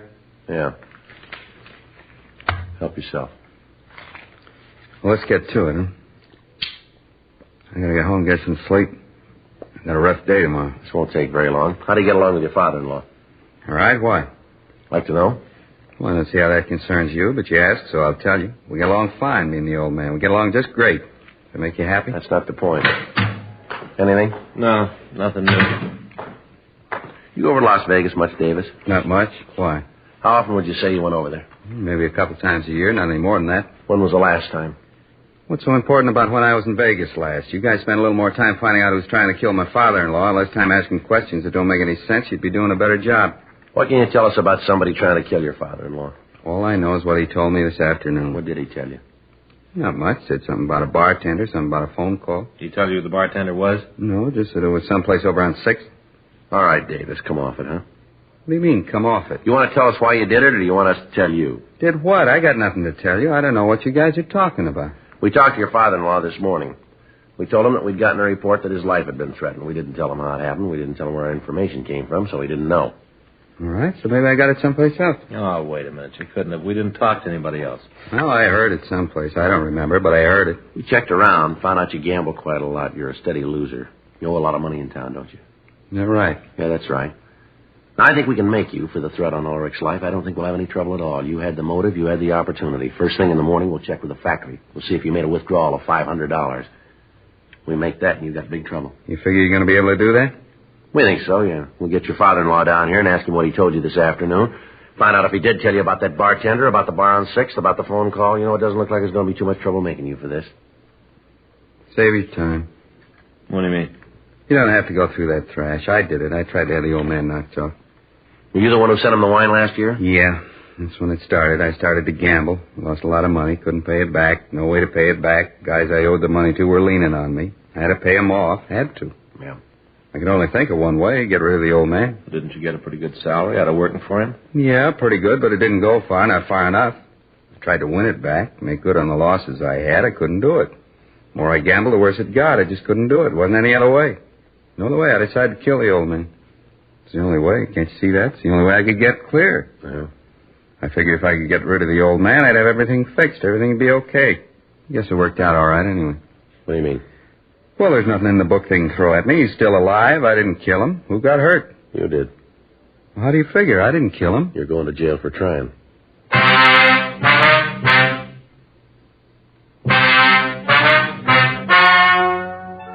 The story you have just heard is true. The names were changed to protect the innocent. On June 18th, trial was held in Department 89, Superior Court of the State of California, in and for the County of Los Angeles. In a moment, the results of that trial. And now, here is our star, Jack Webb. Thank you, George Fenneman. I want to thank all of you for your interest in Dragnet. Thanks very much for your letters. We really appreciate them, and we'll try to keep right on giving you the kind of a show that you like. I want to thank all of you, too, who have switched to Chesterfields. I know you're going to like them, and I know you'll find they're best for you. Now, you folks who haven't tried Chesterfields, I'd like you to pick up a carton tomorrow. Chesterfield. It's a great smoke.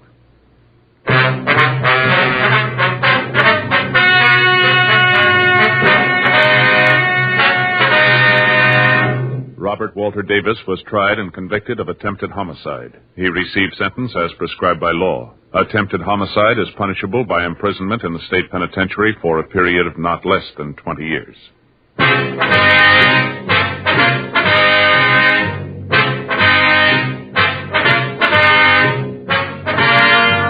You have just heard Dragnet, a series of authentic cases from official files. Technical advice comes from the Office of Chief of Police W.H. Parker, Los Angeles Police Department. Technical advisors Captain Jack Donahoe, Sergeant Marty Wynn, Sergeant Vance Brasher. Heard tonight were Ben Alexander, Vic Perrin. Script by John Robinson. Music by Walter Schumann. Hal Gibney speaking. For a million laughs, tune in Chesterfield's Martin and Lewis show Tuesday on this same NBC station. And sound off for Chesterfields. Either regular or king size, you'll find premium quality Chesterfields much milder. Chesterfield is best for you. Chesterfield has brought you Dragnet, transcribed from Los Angeles.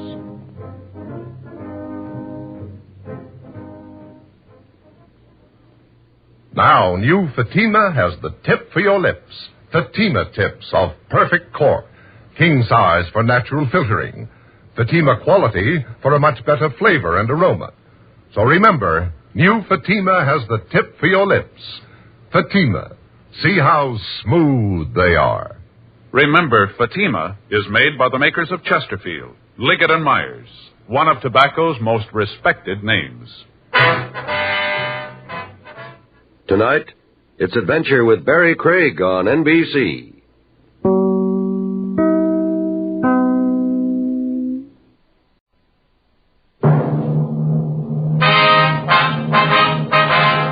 Sound out for Chesterfield.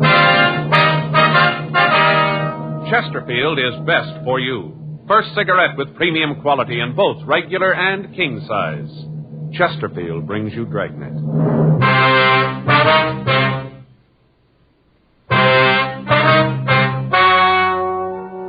Ladies and gentlemen, the story you're about to hear is true. The names have been changed to protect the innocent.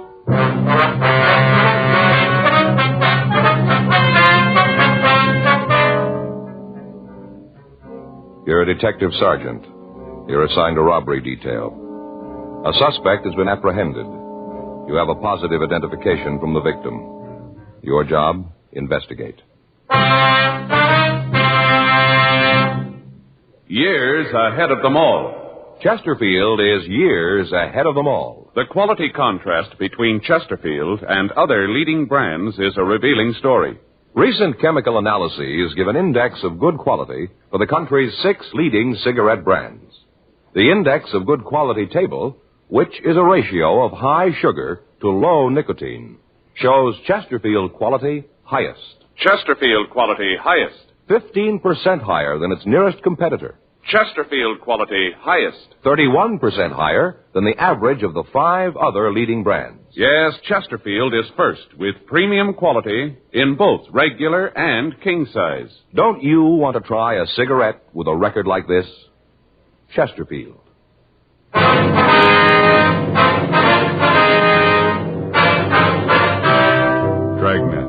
the documented drama of an actual crime. For the next 30 minutes, in cooperation with the Los Angeles Police Department, you will travel step by step on the side of the law through an actual case transcribed from official police files. From beginning to end, from crime to punishment, Dragnet is the story of your police force in action. It was Wednesday, June 3rd. It was hot in Los Angeles. We were working the day watch out of robbery detail. My partner's Frank Smith. The boss is Captain Didion. My name's Friday. I was on my way into the office, and it was 7:46 a.m. when I got to room 27A. Robbery. Joe? Yeah? You're early. Yeah. I got to run over to Georgia Street Receiving Hospital. What's the matter? I don't know, Frank. I started to get headaches last night. I couldn't sleep. They were ringing in my ears. I don't know what it is. Now, hold on. Stay right there. What? Got up my locker. I'll get it for you. What are you talking about? The headaches get worse when you move. What? When you move around, it gets worse, right? Yeah. Feels like your head's going to blow up? Yeah. Huh. Glad you came to me. I know just what it is. Got stuff right up here. Someplace. Yeah, here it is.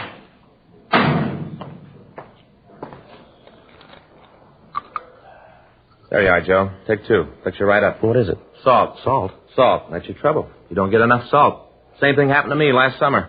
Ever since then, I always keep a bottle of salt tablets right in my locker. Always ready. Take two. Fix you right up.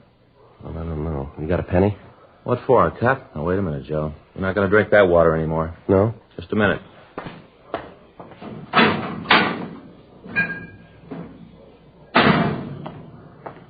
Bought a whole case of this for us. There you are, boy. Drink it right out of the bottle. What is it? Poland water, Joe. 100% pure. Right from the springs. Real water. Yeah? Yep. Read right there on the bottle, see? Not carbonated. Full of minerals and good things. Yeah, well, Frank, maybe I ought to wait and see the doctor, huh? Joe, believe me, I know what's wrong. It's happened to me. Same thing. Salt, that's what you need. Yeah. Well, there you are. Poland water and the pills fix you right up. There you are. Go ahead. Oh, look, I appreciate all this, really I do, but I think I ought to see the doctor, huh? Joe, don't you trust me? Well, yeah. Take the pills. Salt. Salt. Take them. All right. There now. That wasn't bad, was it? If the headaches don't go away, we can drop by Georgia Street and see the doc. Well, you want to give me the bottle? I'll put the cap back on. Keep it fresh for all right. Anything in the box? Yeah, in the arrest report, we're supposed to check the guy out. Anything on it? Held up a grocery store at the corner of 7th and Francis a week ago yesterday. When'd they pick him up? Last night. Victim saw him on the street and called a radio car, took him into custody, and then booked him. Well, let's go talk to him. I'll see what he's got to say. After we get through, we can drop by the hospital if he's still got the headaches. This shouldn't take too long. Well? Sure, guy's already confessed. We ran the name of the suspect, Thomas Stanford, through R&I, but we found no previous criminal record for anyone of his description. 8:10 a.m. We drove over to the main jail. We went up to the second floor and signed in. Stanford was brought from his cell, and Frank and I took him to one of the interview rooms. We gave him a cigarette, and he started to talk. He was quiet and cooperative. Yeah, I did the robbery. A week ago yesterday. I'd like to check some things out here on the arrest report. Sure, I want to get this over with. I did it like I told you. Nothing special. Just held up the store. Mm-hmm. Your full name is Thomas Arthur Stanford, is that right? Yeah, Thomas Arthur. My friends call me Tom. Uh-huh. Your home address is 1824 South Mariposa Avenue? Yeah, I live with my father, 1824 South Mariposa Avenue, LA7. What's your father's name? Arthur, same as my middle name. I was named after him. You employed? Not regular. What do you mean? Well, I don't have a regular job like in a factory or a store. I'm a gardener. I work for different people. You give us a list of the people you work for? Well, sure, if you got to have them. It's just routine. Oh. Yeah, I'll give them to you. You want to tell us how you committed the robbery? Yeah, I'll tell you. Isn't much to tell, though. It's pretty simple. I went in and held the place up, took the money. That's about all there is to it. Were you armed when you went into that grocery store? Yeah. Yeah, I had a gun. What kind of a gun? .32 automatic. Had 8 bullets in it. Where's the gun now? Threw it away. Where? In one of the ponds up in Ferndale. You mean up in Griffith Park? Yeah, just a little up the canyon there. You want to show us where it is? Sure. All right. If you start right at the beginning, tell us all about the robbery, what you did. Well, why do you have to know all that? I told you I did it. There's nothing more you have to know. We've got to have it for the record. It's just routine, like I told you. You guys do a lot of things that's routine, don't you? Yeah, we do, quite a bit. Was there anybody in the store when you went in? Just the woman that owned the place. I guess she owned it. The way she carried on, you'd have thought it was her own money I was taking. Well, I took out the gun, and I told her it was a stick-up. I said for her not to cause any trouble. What'd she say to that? Well, that's when she got hacked at me and started to yell. What'd you do? Well, I guess she figured I meant what I said when I told her to shut up. Anyway, she quieted down, then I told her to get into the back room. They got this little room where they keep the empty Coke and the beer bottles. I told her to get in there. Did she? Yeah, she went into the room, and I locked the door from the outside. And I went to the cash register and punched the no-sale button and took the money. After that, I left the store. You didn't have the money on you when they picked you up last night. Where is it? It's gone. I spent it. You spent it all? Yeah, every last nickel. I had myself a ball. You remember where you spent it? Well, around different places. I bought myself some clothes, spent some of it in clubs. Just went. None of it left. You drive a car, Stanford? Yeah. Isn't mine, though. It belongs to my father. It's a big Chrysler sedan. Did you drive that when you held up the grocery store? Yeah, I had it parked down the street on 7th. Mm-hmm. Remember the time when you went into the store? Yeah. It was just after 12 noon. What were you doing in the neighborhood last night? You mean when they picked me up? That's right. Just looking around. You ever been arrested before? No. Never been mixed up with the cops. You ever been to the hospital? Mental institution? What do you ask a question like that for? Routine. Oh. Well, when I was a kid, I had my tonsils out. I was in a hospital in a couple of days. I don't remember it too well. It was a long time ago. Mm-hmm. How old are you, Stanford? 28. All these questions you're asking me. I told the two cops that picked me up the same things. Why you got to ask them again? Can't you just send me to the penitentiary and get it over with? Got to double-check the story, Stanford. I suppose so. It just seems that you're going to a lot of trouble you don't have to. I told you I did it. I'm not giving you any trouble. I confess. No. My father know about this yet? Yeah, he was called. He's going to be pretty sore about it. All right. Sure he doesn't know I used his car.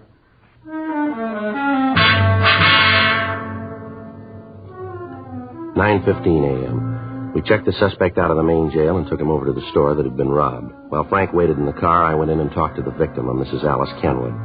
I told her that we'd bring the suspect into the store and ask him several questions about the robbery. During that time, I told her that we wanted her to observe the suspect so that she could give us a positive identification. I told her that it would be better if she didn't talk to him, and that if she had any questions, she could ask them through us. She agreed and said that she would do anything she could to help us in the investigation. I went out to the car, and Frank and I brought the suspect into the store. Come on back here, Stanford. What are you bringing me here for? What are you trying to prove? I'd like to have you explain a few things for us. Well, I told you all I could. I told you I committed the robbery. Isn't that enough? Just a couple of things we'd like to have you clear up for us. Well, what things? I told you how I did it. Well, she'll tell you. That's the woman I held up. She'll tell you it was me. She should know. She's the one who turned me in. How about it, Miss Kenwood? He's the one, all right. I'd know him any place. There, isn't that enough? What more do you want? I'd like to have you show us just how you came into the store, what you did while you were in here. You mean the whole thing? Yeah, from the time he came in through the door. All right. Take these handcuffs off and I'll show you. You can show us with them on. It's got to be that way. It's going to make it tougher. Go ahead. Yeah. Well, I came in the door. I came in and she was standing behind that counter. You mean Miss Kenwood? Yeah, her. She was standing behind the counter. I walked over to her. I showed her the gun. Told her it was a stick-up. Told her I wanted the money. That's right. He pointed the gun at me. I thought he was going to shoot. All right, go ahead, Stanford. Well, she started to yell, told me to get out of the store. Certainly I yelled at him. You think I want anybody coming in here and waving a gun around? Oh, if my husband was here, he'd show you good. See what I mean? I never saw a woman that could yell so much. Go ahead, Stanford. What'd you do then? Well, I told her if she didn't keep quiet, I'd have to shoot her, and then I told her to get in the room Now, and back. just hold on a minute. He's not only a thief, but he's a liar, too. Ma'am? That's not what he did at all. What do you mean, Mrs. Kenwood? He didn't tell me to get into the back room. There ain't any back room. How about that, Stanford? You're going to listen to her? I'm the one that robbed the place. She didn't. I guess I know what I did. All right, let's take a look back here. Come on. What's behind this curtain here, Miss Kenwood? Just a little space where I keep my empty bottles. Goes right out onto the alley. There, see, that's where I put her. That's where I told her to stay. Mm-hmm. And you said you locked the door. There's no door there. I got confused. It doesn't make any difference. I told her to get back there and stay there until I was out of the store. That's a lie. You did no such thing. You told me to get down on the floor and cover my face. Then you went over to the cash register and you took the money. I didn't move. Didn't want to give you any trouble. The way you were waving that gun around, it's a wonder you didn't try to kill me. The way you're yakking it up, I should have done it. All right, that's enough. Frank? Yeah. You want to take Stanford out to the car? I'll be right with you. Yeah, okay. Come on, Stanford, let's go. You know what you got to go through all this for. I told you I did it. I never saw anything like it before. You can't even confess around here. Nobody believes you. Miss Kenwood? Yes, officer. Are you sure that's the man that held you up here? I said it before. I'm positive. There isn't any doubt in my mind. Uh-huh. Now, you heard what he said, how he said he robbed you. Is that the way it happened? Well, everything was the same except where he said that he put me in back there. That wasn't true. He made me lie down on the floor right there. Told me to stay still for 5 minutes, not to move. Said that if I caused any trouble, he'd come back and shoot me. Mm-hmm. I think he's crazy. Anybody who'd wave a gun around like that, it's terrible. I wish my husband was here. He'd show that snip. He's in the army, you know, my husband. Yes, ma'am. Awful thing. Him overseas getting shot at and young punks like that roaming around the streets with guns, threatening people. It's a terrible thing. Now, this is pretty important, ma'am. I want to ask you once more. You're sure that's the man who held you up? How many times do I have to say it? I've told you that it is. He admits it himself. What more do you need? Well, I don't know, ma'am. There's just something here that isn't right about the whole thing. Doesn't make any difference. He's the man. There's no mistake about that. Oh, you just let me know when you want me in court. I'll be there. I want to see him get what's coming to him, every bit of it. Yes, ma'am. So do we, if he's the right man.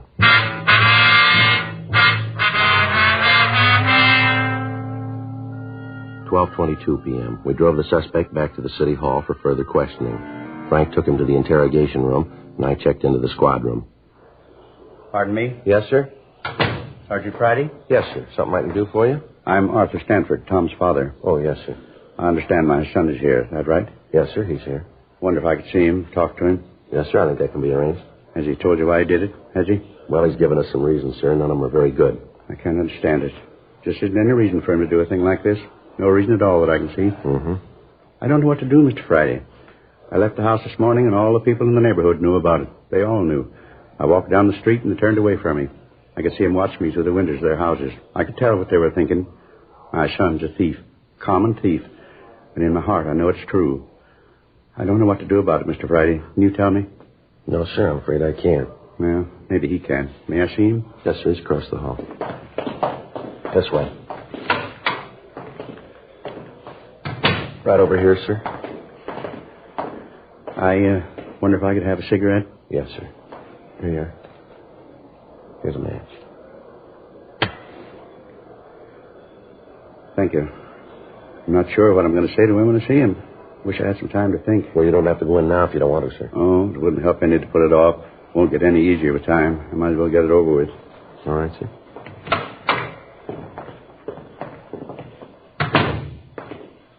Hi, Pop. Why'd you do it, son? Well, I did it because I wanted to. I wanted the money. I didn't know any other reason you robbed somebody. I wanted the money, so I did it. You could have come to me. I'd have tried to get the money for you. You know I'd have tried. Where'd you get it? Where'd you get that kind of money? All your life you've been grubbing for pennies. I don't want small money. I want to be rich. I will be, too. All right, take it easy, Stanford. It's all right, Mr. Friday. I understand. All my life you've been saying you understand. I'm getting sick of it. As long as I can remember, you've been telling me to get out and do something on my own. Well, I finally did it. Now you aren't happy with it. You expect me to throw my head up in the air because you're a thief? Oh, knock it off. I'm tired of you giving me lectures all the time. Yakety-yak. Never stop. That's enough of that, don't you think, Stanford? Well, you keep out of this, cop. This is a family matter. It doesn't concern you. This is between my father and me. Well, tell me why. That's all I want. Why? Tell me so I can face the neighbors, so I can tell them you had a reason. Tell them your son's a bum. Well, they know that already, but that's not a reason to steal. It's good enough for me. They're not going to listen to you anyway. They already made up their minds about me. They did that a long time ago. Come on, Stanford. Let's go back to jail. Sure. Anything else here to do? He never understood. He never did. Let's go. Yeah, one thing I'd like to ask first. What's that? You're going to jail for a long time. I have to live while you're gone. It's your worry. And it always has been. I want to know what you did with the gardening tools. I like to have them to get along. I don't know. I left them someplace. You remember where? Think. I need those tools. I'm not sure. Maybe at Mrs. Howard's. Maybe that's where I left. Over on 12th? Yeah, I did her place last Wednesday. I guess I forgot to pick stuff up when I left. It must still be there. And I'll go over and get them. Wait a minute. What do you want? You said you did some gardening for this Mrs. Howard last Wednesday. That'd be a week ago yesterday, is that right? That's what I said. You remember what time you were there? Most of the day. I got there about 10 in the morning. Left about 4 in the afternoon. I was in a hurry to get away. That's why I forgot the tools, I guess. You leave the place at all during the day? Not till I finished. What are you trying to prove with all these questions? It's about the robbery, Stanford. Yeah? If you were at this Howard woman's house, how could you held up the grocery store? Don't make no difference how I did it. I don't have to explain it to you. No, you're wrong about that, Stanford. Is that right? Too many things here don't add up. The way you confessed, the difference in your story about the robbery. Now, this thing about you being at the Howard house. I don't know why you're lying about this, Stanford. Yeah? But we're going to find out.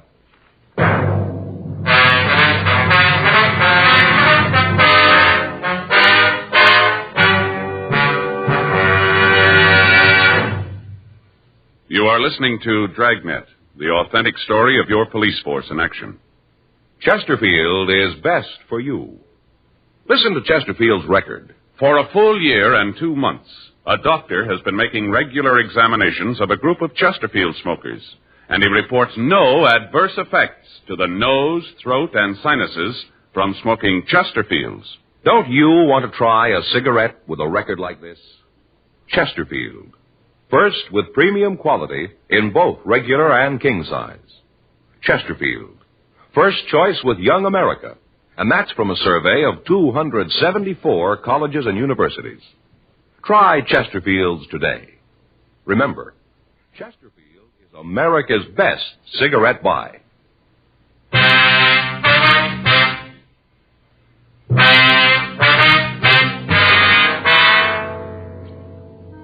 We continued to talk to the suspect, Thomas Stanford, for another hour. He refused to say anything about the conflicting aspects of his story. His father pleaded with him to tell us the truth, but other than admitting he was responsible for the grocery store robbery, he'd say nothing. We got the address of the house where Stanford had said he'd left the gardening tools. 3:15 p.m. After taking the suspect back to the main jail, Frank and I drove out to talk to the Howard woman. Place sure looks nice. Well kept. Yeah. Look at those carnations, Joe. Ever seen anything so pretty? Yeah, they're very nice. You know, Faye tries them all the time. Never seems to have any luck with them, though. Plants come up all right, but the flowers just don't seem to get very big. Mm-hmm. About size of $50. Little bitty things. Yeah. Sure smell good, though. I get the bill.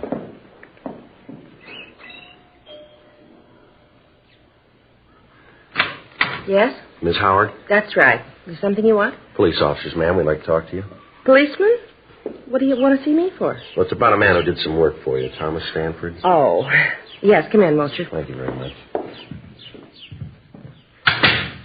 My name's Friday, Mrs. Howard. This is my partner, Frank Smith. Well, how do you do? How do you do, ma'am? You sit down there. I'm having a late lunch. Can I get you anything? No, thank you. No, thank you, ma'am. Sure you wouldn't have a glass of iced tea or something like that? No, thanks, Miss Howard. How about this man, Stanford? Oh, yes, Tom. He's a good gardener. Does a beautiful job on the place. You should take a walk around the grounds. He keeps it just beautifully. Yes, ma'am. Could you tell us when he was here last? Oh, well, I'd have to think about that. Let's see. Well, I think it was a week ago yesterday. Yes, that's right, last Wednesday. He comes once a week. He should have been here yesterday. Called his house when he didn't show up. No answer. Probably forgot. He's very forgetful, you know. Is that right? Oh, yes. But take the last time he was here. He walked off and forgot all of his tools. Lawnmower, clippers, everything. Had to take it back to the garage. Just left it on the lawn right out in the front of the place. Mm-hmm. You ever had any trouble with him? What do you mean by trouble? Well, any arguments, disagreements? Well, on a couple of occasions, we've had words about what flowers to put in. He's wanted to plant one thing, I've wanted something else. They've never been serious, though. Yes, ma'am. I suppose I shouldn't say this. What's that, Miss Howard? Well, frankly, I've never thought that Tom was real bright. He seemed sort of backwards. How do you mean, backward? Well, when it came to thinking out something for himself, he just couldn't handle it. If you told him to do a thing a certain way, he'd do it. Never vary from the way you told him. Mm-hmm. You'd ask him to figure something out, and he was dead. Seemed like the motor was turning over all right, but he just couldn't get the clutch out. Gears just wouldn't work. Yes, ma'am. That's why I say I don't think he's very bright. He just can't seem to think for himself. No initiative. Do you remember what time he was here on Wednesday? Well, now, let's see. He got here about 10 in the morning. It was right after that radio show about the Friends. I'd just finished listening to that when he got here. That goes off the air at 10. Have you ever heard it? No, ma'am. Oh, you should listen sometime. These people tell why they need a friend to help them out of trouble. Well, I listen to it every morning. It makes me feel pretty lucky, those poor people. I sure appreciate what I've got when I hear what they have to say. Uh-huh. Was Stanford here all day, ma'am? Yes, all day. He didn't leave until, let's see. Well, I guess it was about 5, someplace around in there. It seems to me it was just before the 5 o'clock news, just before that when he left. You say he got here at 10, and then he left just before 5 o'clock, is that right? That's right. Any chance that he might have been away without you knowing it? No, I'd have known it if he had. He was out in the backyard most of the morning, and then he took care of the front later in the day. And what's he do about lunch, Miss Howard? What do you mean? Well, does he bring his lunch with him? Once in a while he does, yes. Well, he didn't on Wednesday, though. I'm sure about that. How do you mean, Mrs. Howard? Well, along about lunchtime. It was right after the noon news. I made up a little plate for him. A couple of sandwiches, potato chips, and some pickles. Little tiny sweet gherkins. I made it up and I took it out to him. Yes, ma'am. I took this nice plate out to him, and where do you suppose I found him? Where? Out behind the garage, sitting next to the compost box. What do you suppose he was doing? What, ma'am? Reading a comic book. All about cops and robbers. One of those with a picture on the cover of the crooks trying to shoot their way out of the bank. Mm-hmm. I told him that he'd better get on the ball, let the clutch out, and get to work. I told him that I wanted the yard finished up by 5, and that I didn't want any funny business about it. What did he say to that? Well, he just looked at me for a long time, and then he said, "Okay, Warden." Just like that. "Okay, Warden." But he got to work right away, and he finished up on time. You see, my son and daughter-in-law were coming over. It was his birthday, and we'd planned a little party. I wanted the place to be nice for them. Yes, ma'am, we understand. Is it possible that Stanford could have gotten away from the yard at all between 10 and 5? No, I'm sure of that. He was here all the time. All right, ma'am. Thank you very much. What's this all about? Is Tom in some sort of trouble? No, it's just a routine investigation, Miss Howard. I'm going to give you our card in case you think of anything else. Here you are. Oh, thank you. Michigan 5211, is that right? Yes, ma'am. Ask for Robbery Division. That's extension 2511. It's right on the card. Oh, yes. Poor Tom, all this trouble. It's too bad. Yes, ma'am. I just wish this was New York. Beg your pardon? Well, if this was New York, everything would be all right. How's that? That program about the friends? Yes, ma'am. Tom could sure use one.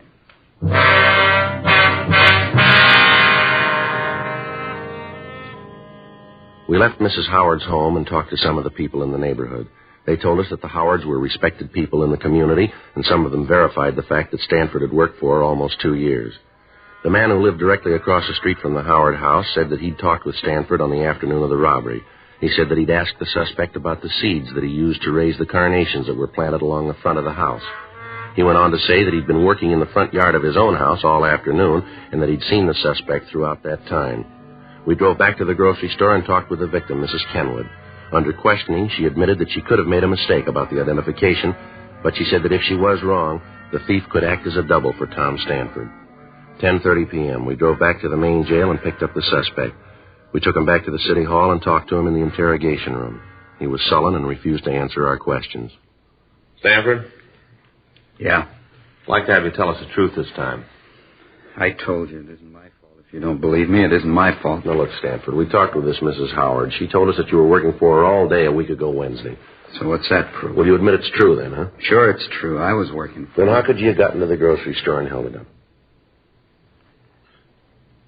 Stanford? I did it. I haven't got anything more to say. I did the robbery. Smith, you get tonight's papers? Yeah, I picked them up earlier. Anything in them about me? I didn't see anything. There must have been something. Some story about me with my name? Well, if there was, I didn't see it. Well, maybe it didn't look good. Maybe. There's got to be something, a picture or something. No. Well, let me look. Where'd you leave the papers, Frank? It's quiet room. Would you get them and let me look? Sure.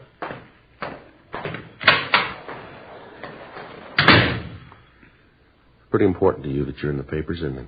I just want to see him, that's all. Well, he'll bring him back. You must have made a mistake. There's something about me. There's got to be. It isn't every day there's a robbery like this. The papers would write it up big, wouldn't they? I don't know.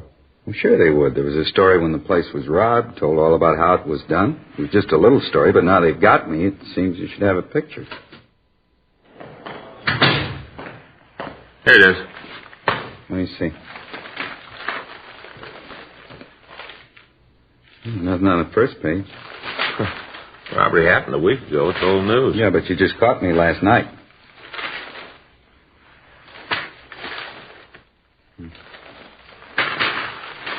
Nothing. Not one lousy word. Nothing at all. That makes a difference, doesn't it? Sure it does. Sure. If there isn't anything in the papers, how are people going to know I did it? How are they going to know? They won't. But they gotta. They gotta. Don't you see that? If they don't know that I did the robbery, there ain't no reason for it. No reason at all. What do you mean, Stanford? Well, there won't be no pictures, no nothing. People still think I'm nobody. No one's going to know that I did do something. No one will know. Well, the way it looks to us, you didn't do it. There should be a story about it, about how I confessed. Maybe not a picture, but at least a story, something. You didn't do it, did you? Stanford? Come on. You didn't hold up that store, did you? No. No, I didn't. I thought I could get away with it. I thought that if I confessed, you'd put me in jail and people would look at me different. And they wouldn't laugh at me anymore because I'd done something. Mm-hmm. Poor dumb Tom. That's what they say, poor dumb Tom. Just once I wanted to show him that I could do something. You ready to go? Back to the jail? That's right. You think we could stop on the way over? I'd like to pick up something. Yeah, what's that? Other papers. Might be something in them.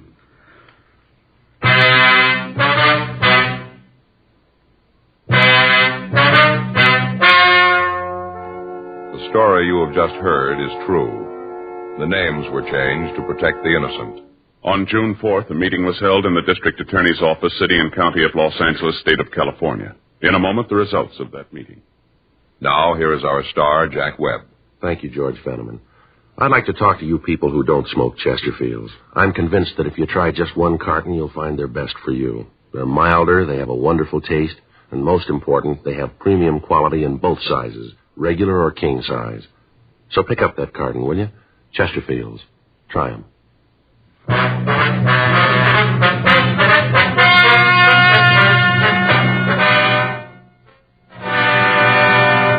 A 5.10 report was filed on Thomas Arthur Stanford, and he was released from custody.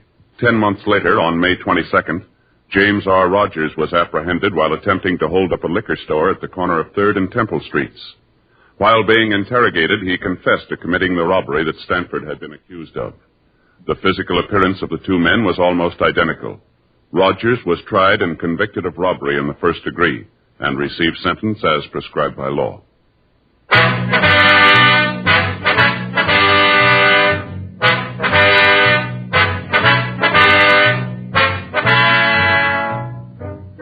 You have just heard Dragnet, a series of authentic cases from official files.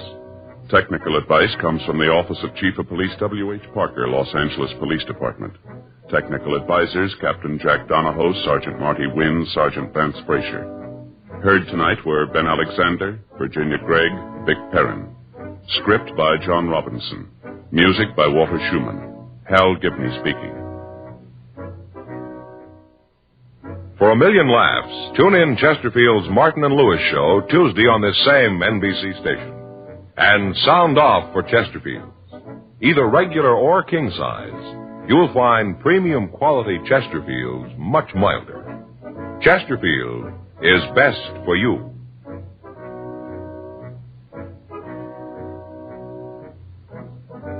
Chesterfield has brought you Dragnet, transcribed from Los Angeles. Now, new Fatima has the tip for your lips. Fatima tips of perfect cork. King size for natural filtering. Fatima quality for a much better flavor and aroma. So remember, new Fatima has the tip for your lips. Fatima. See how smooth they are. Remember, Fatima is made by the makers of Chesterfield. Tonight it's Adventure with Barry Craig on NBC.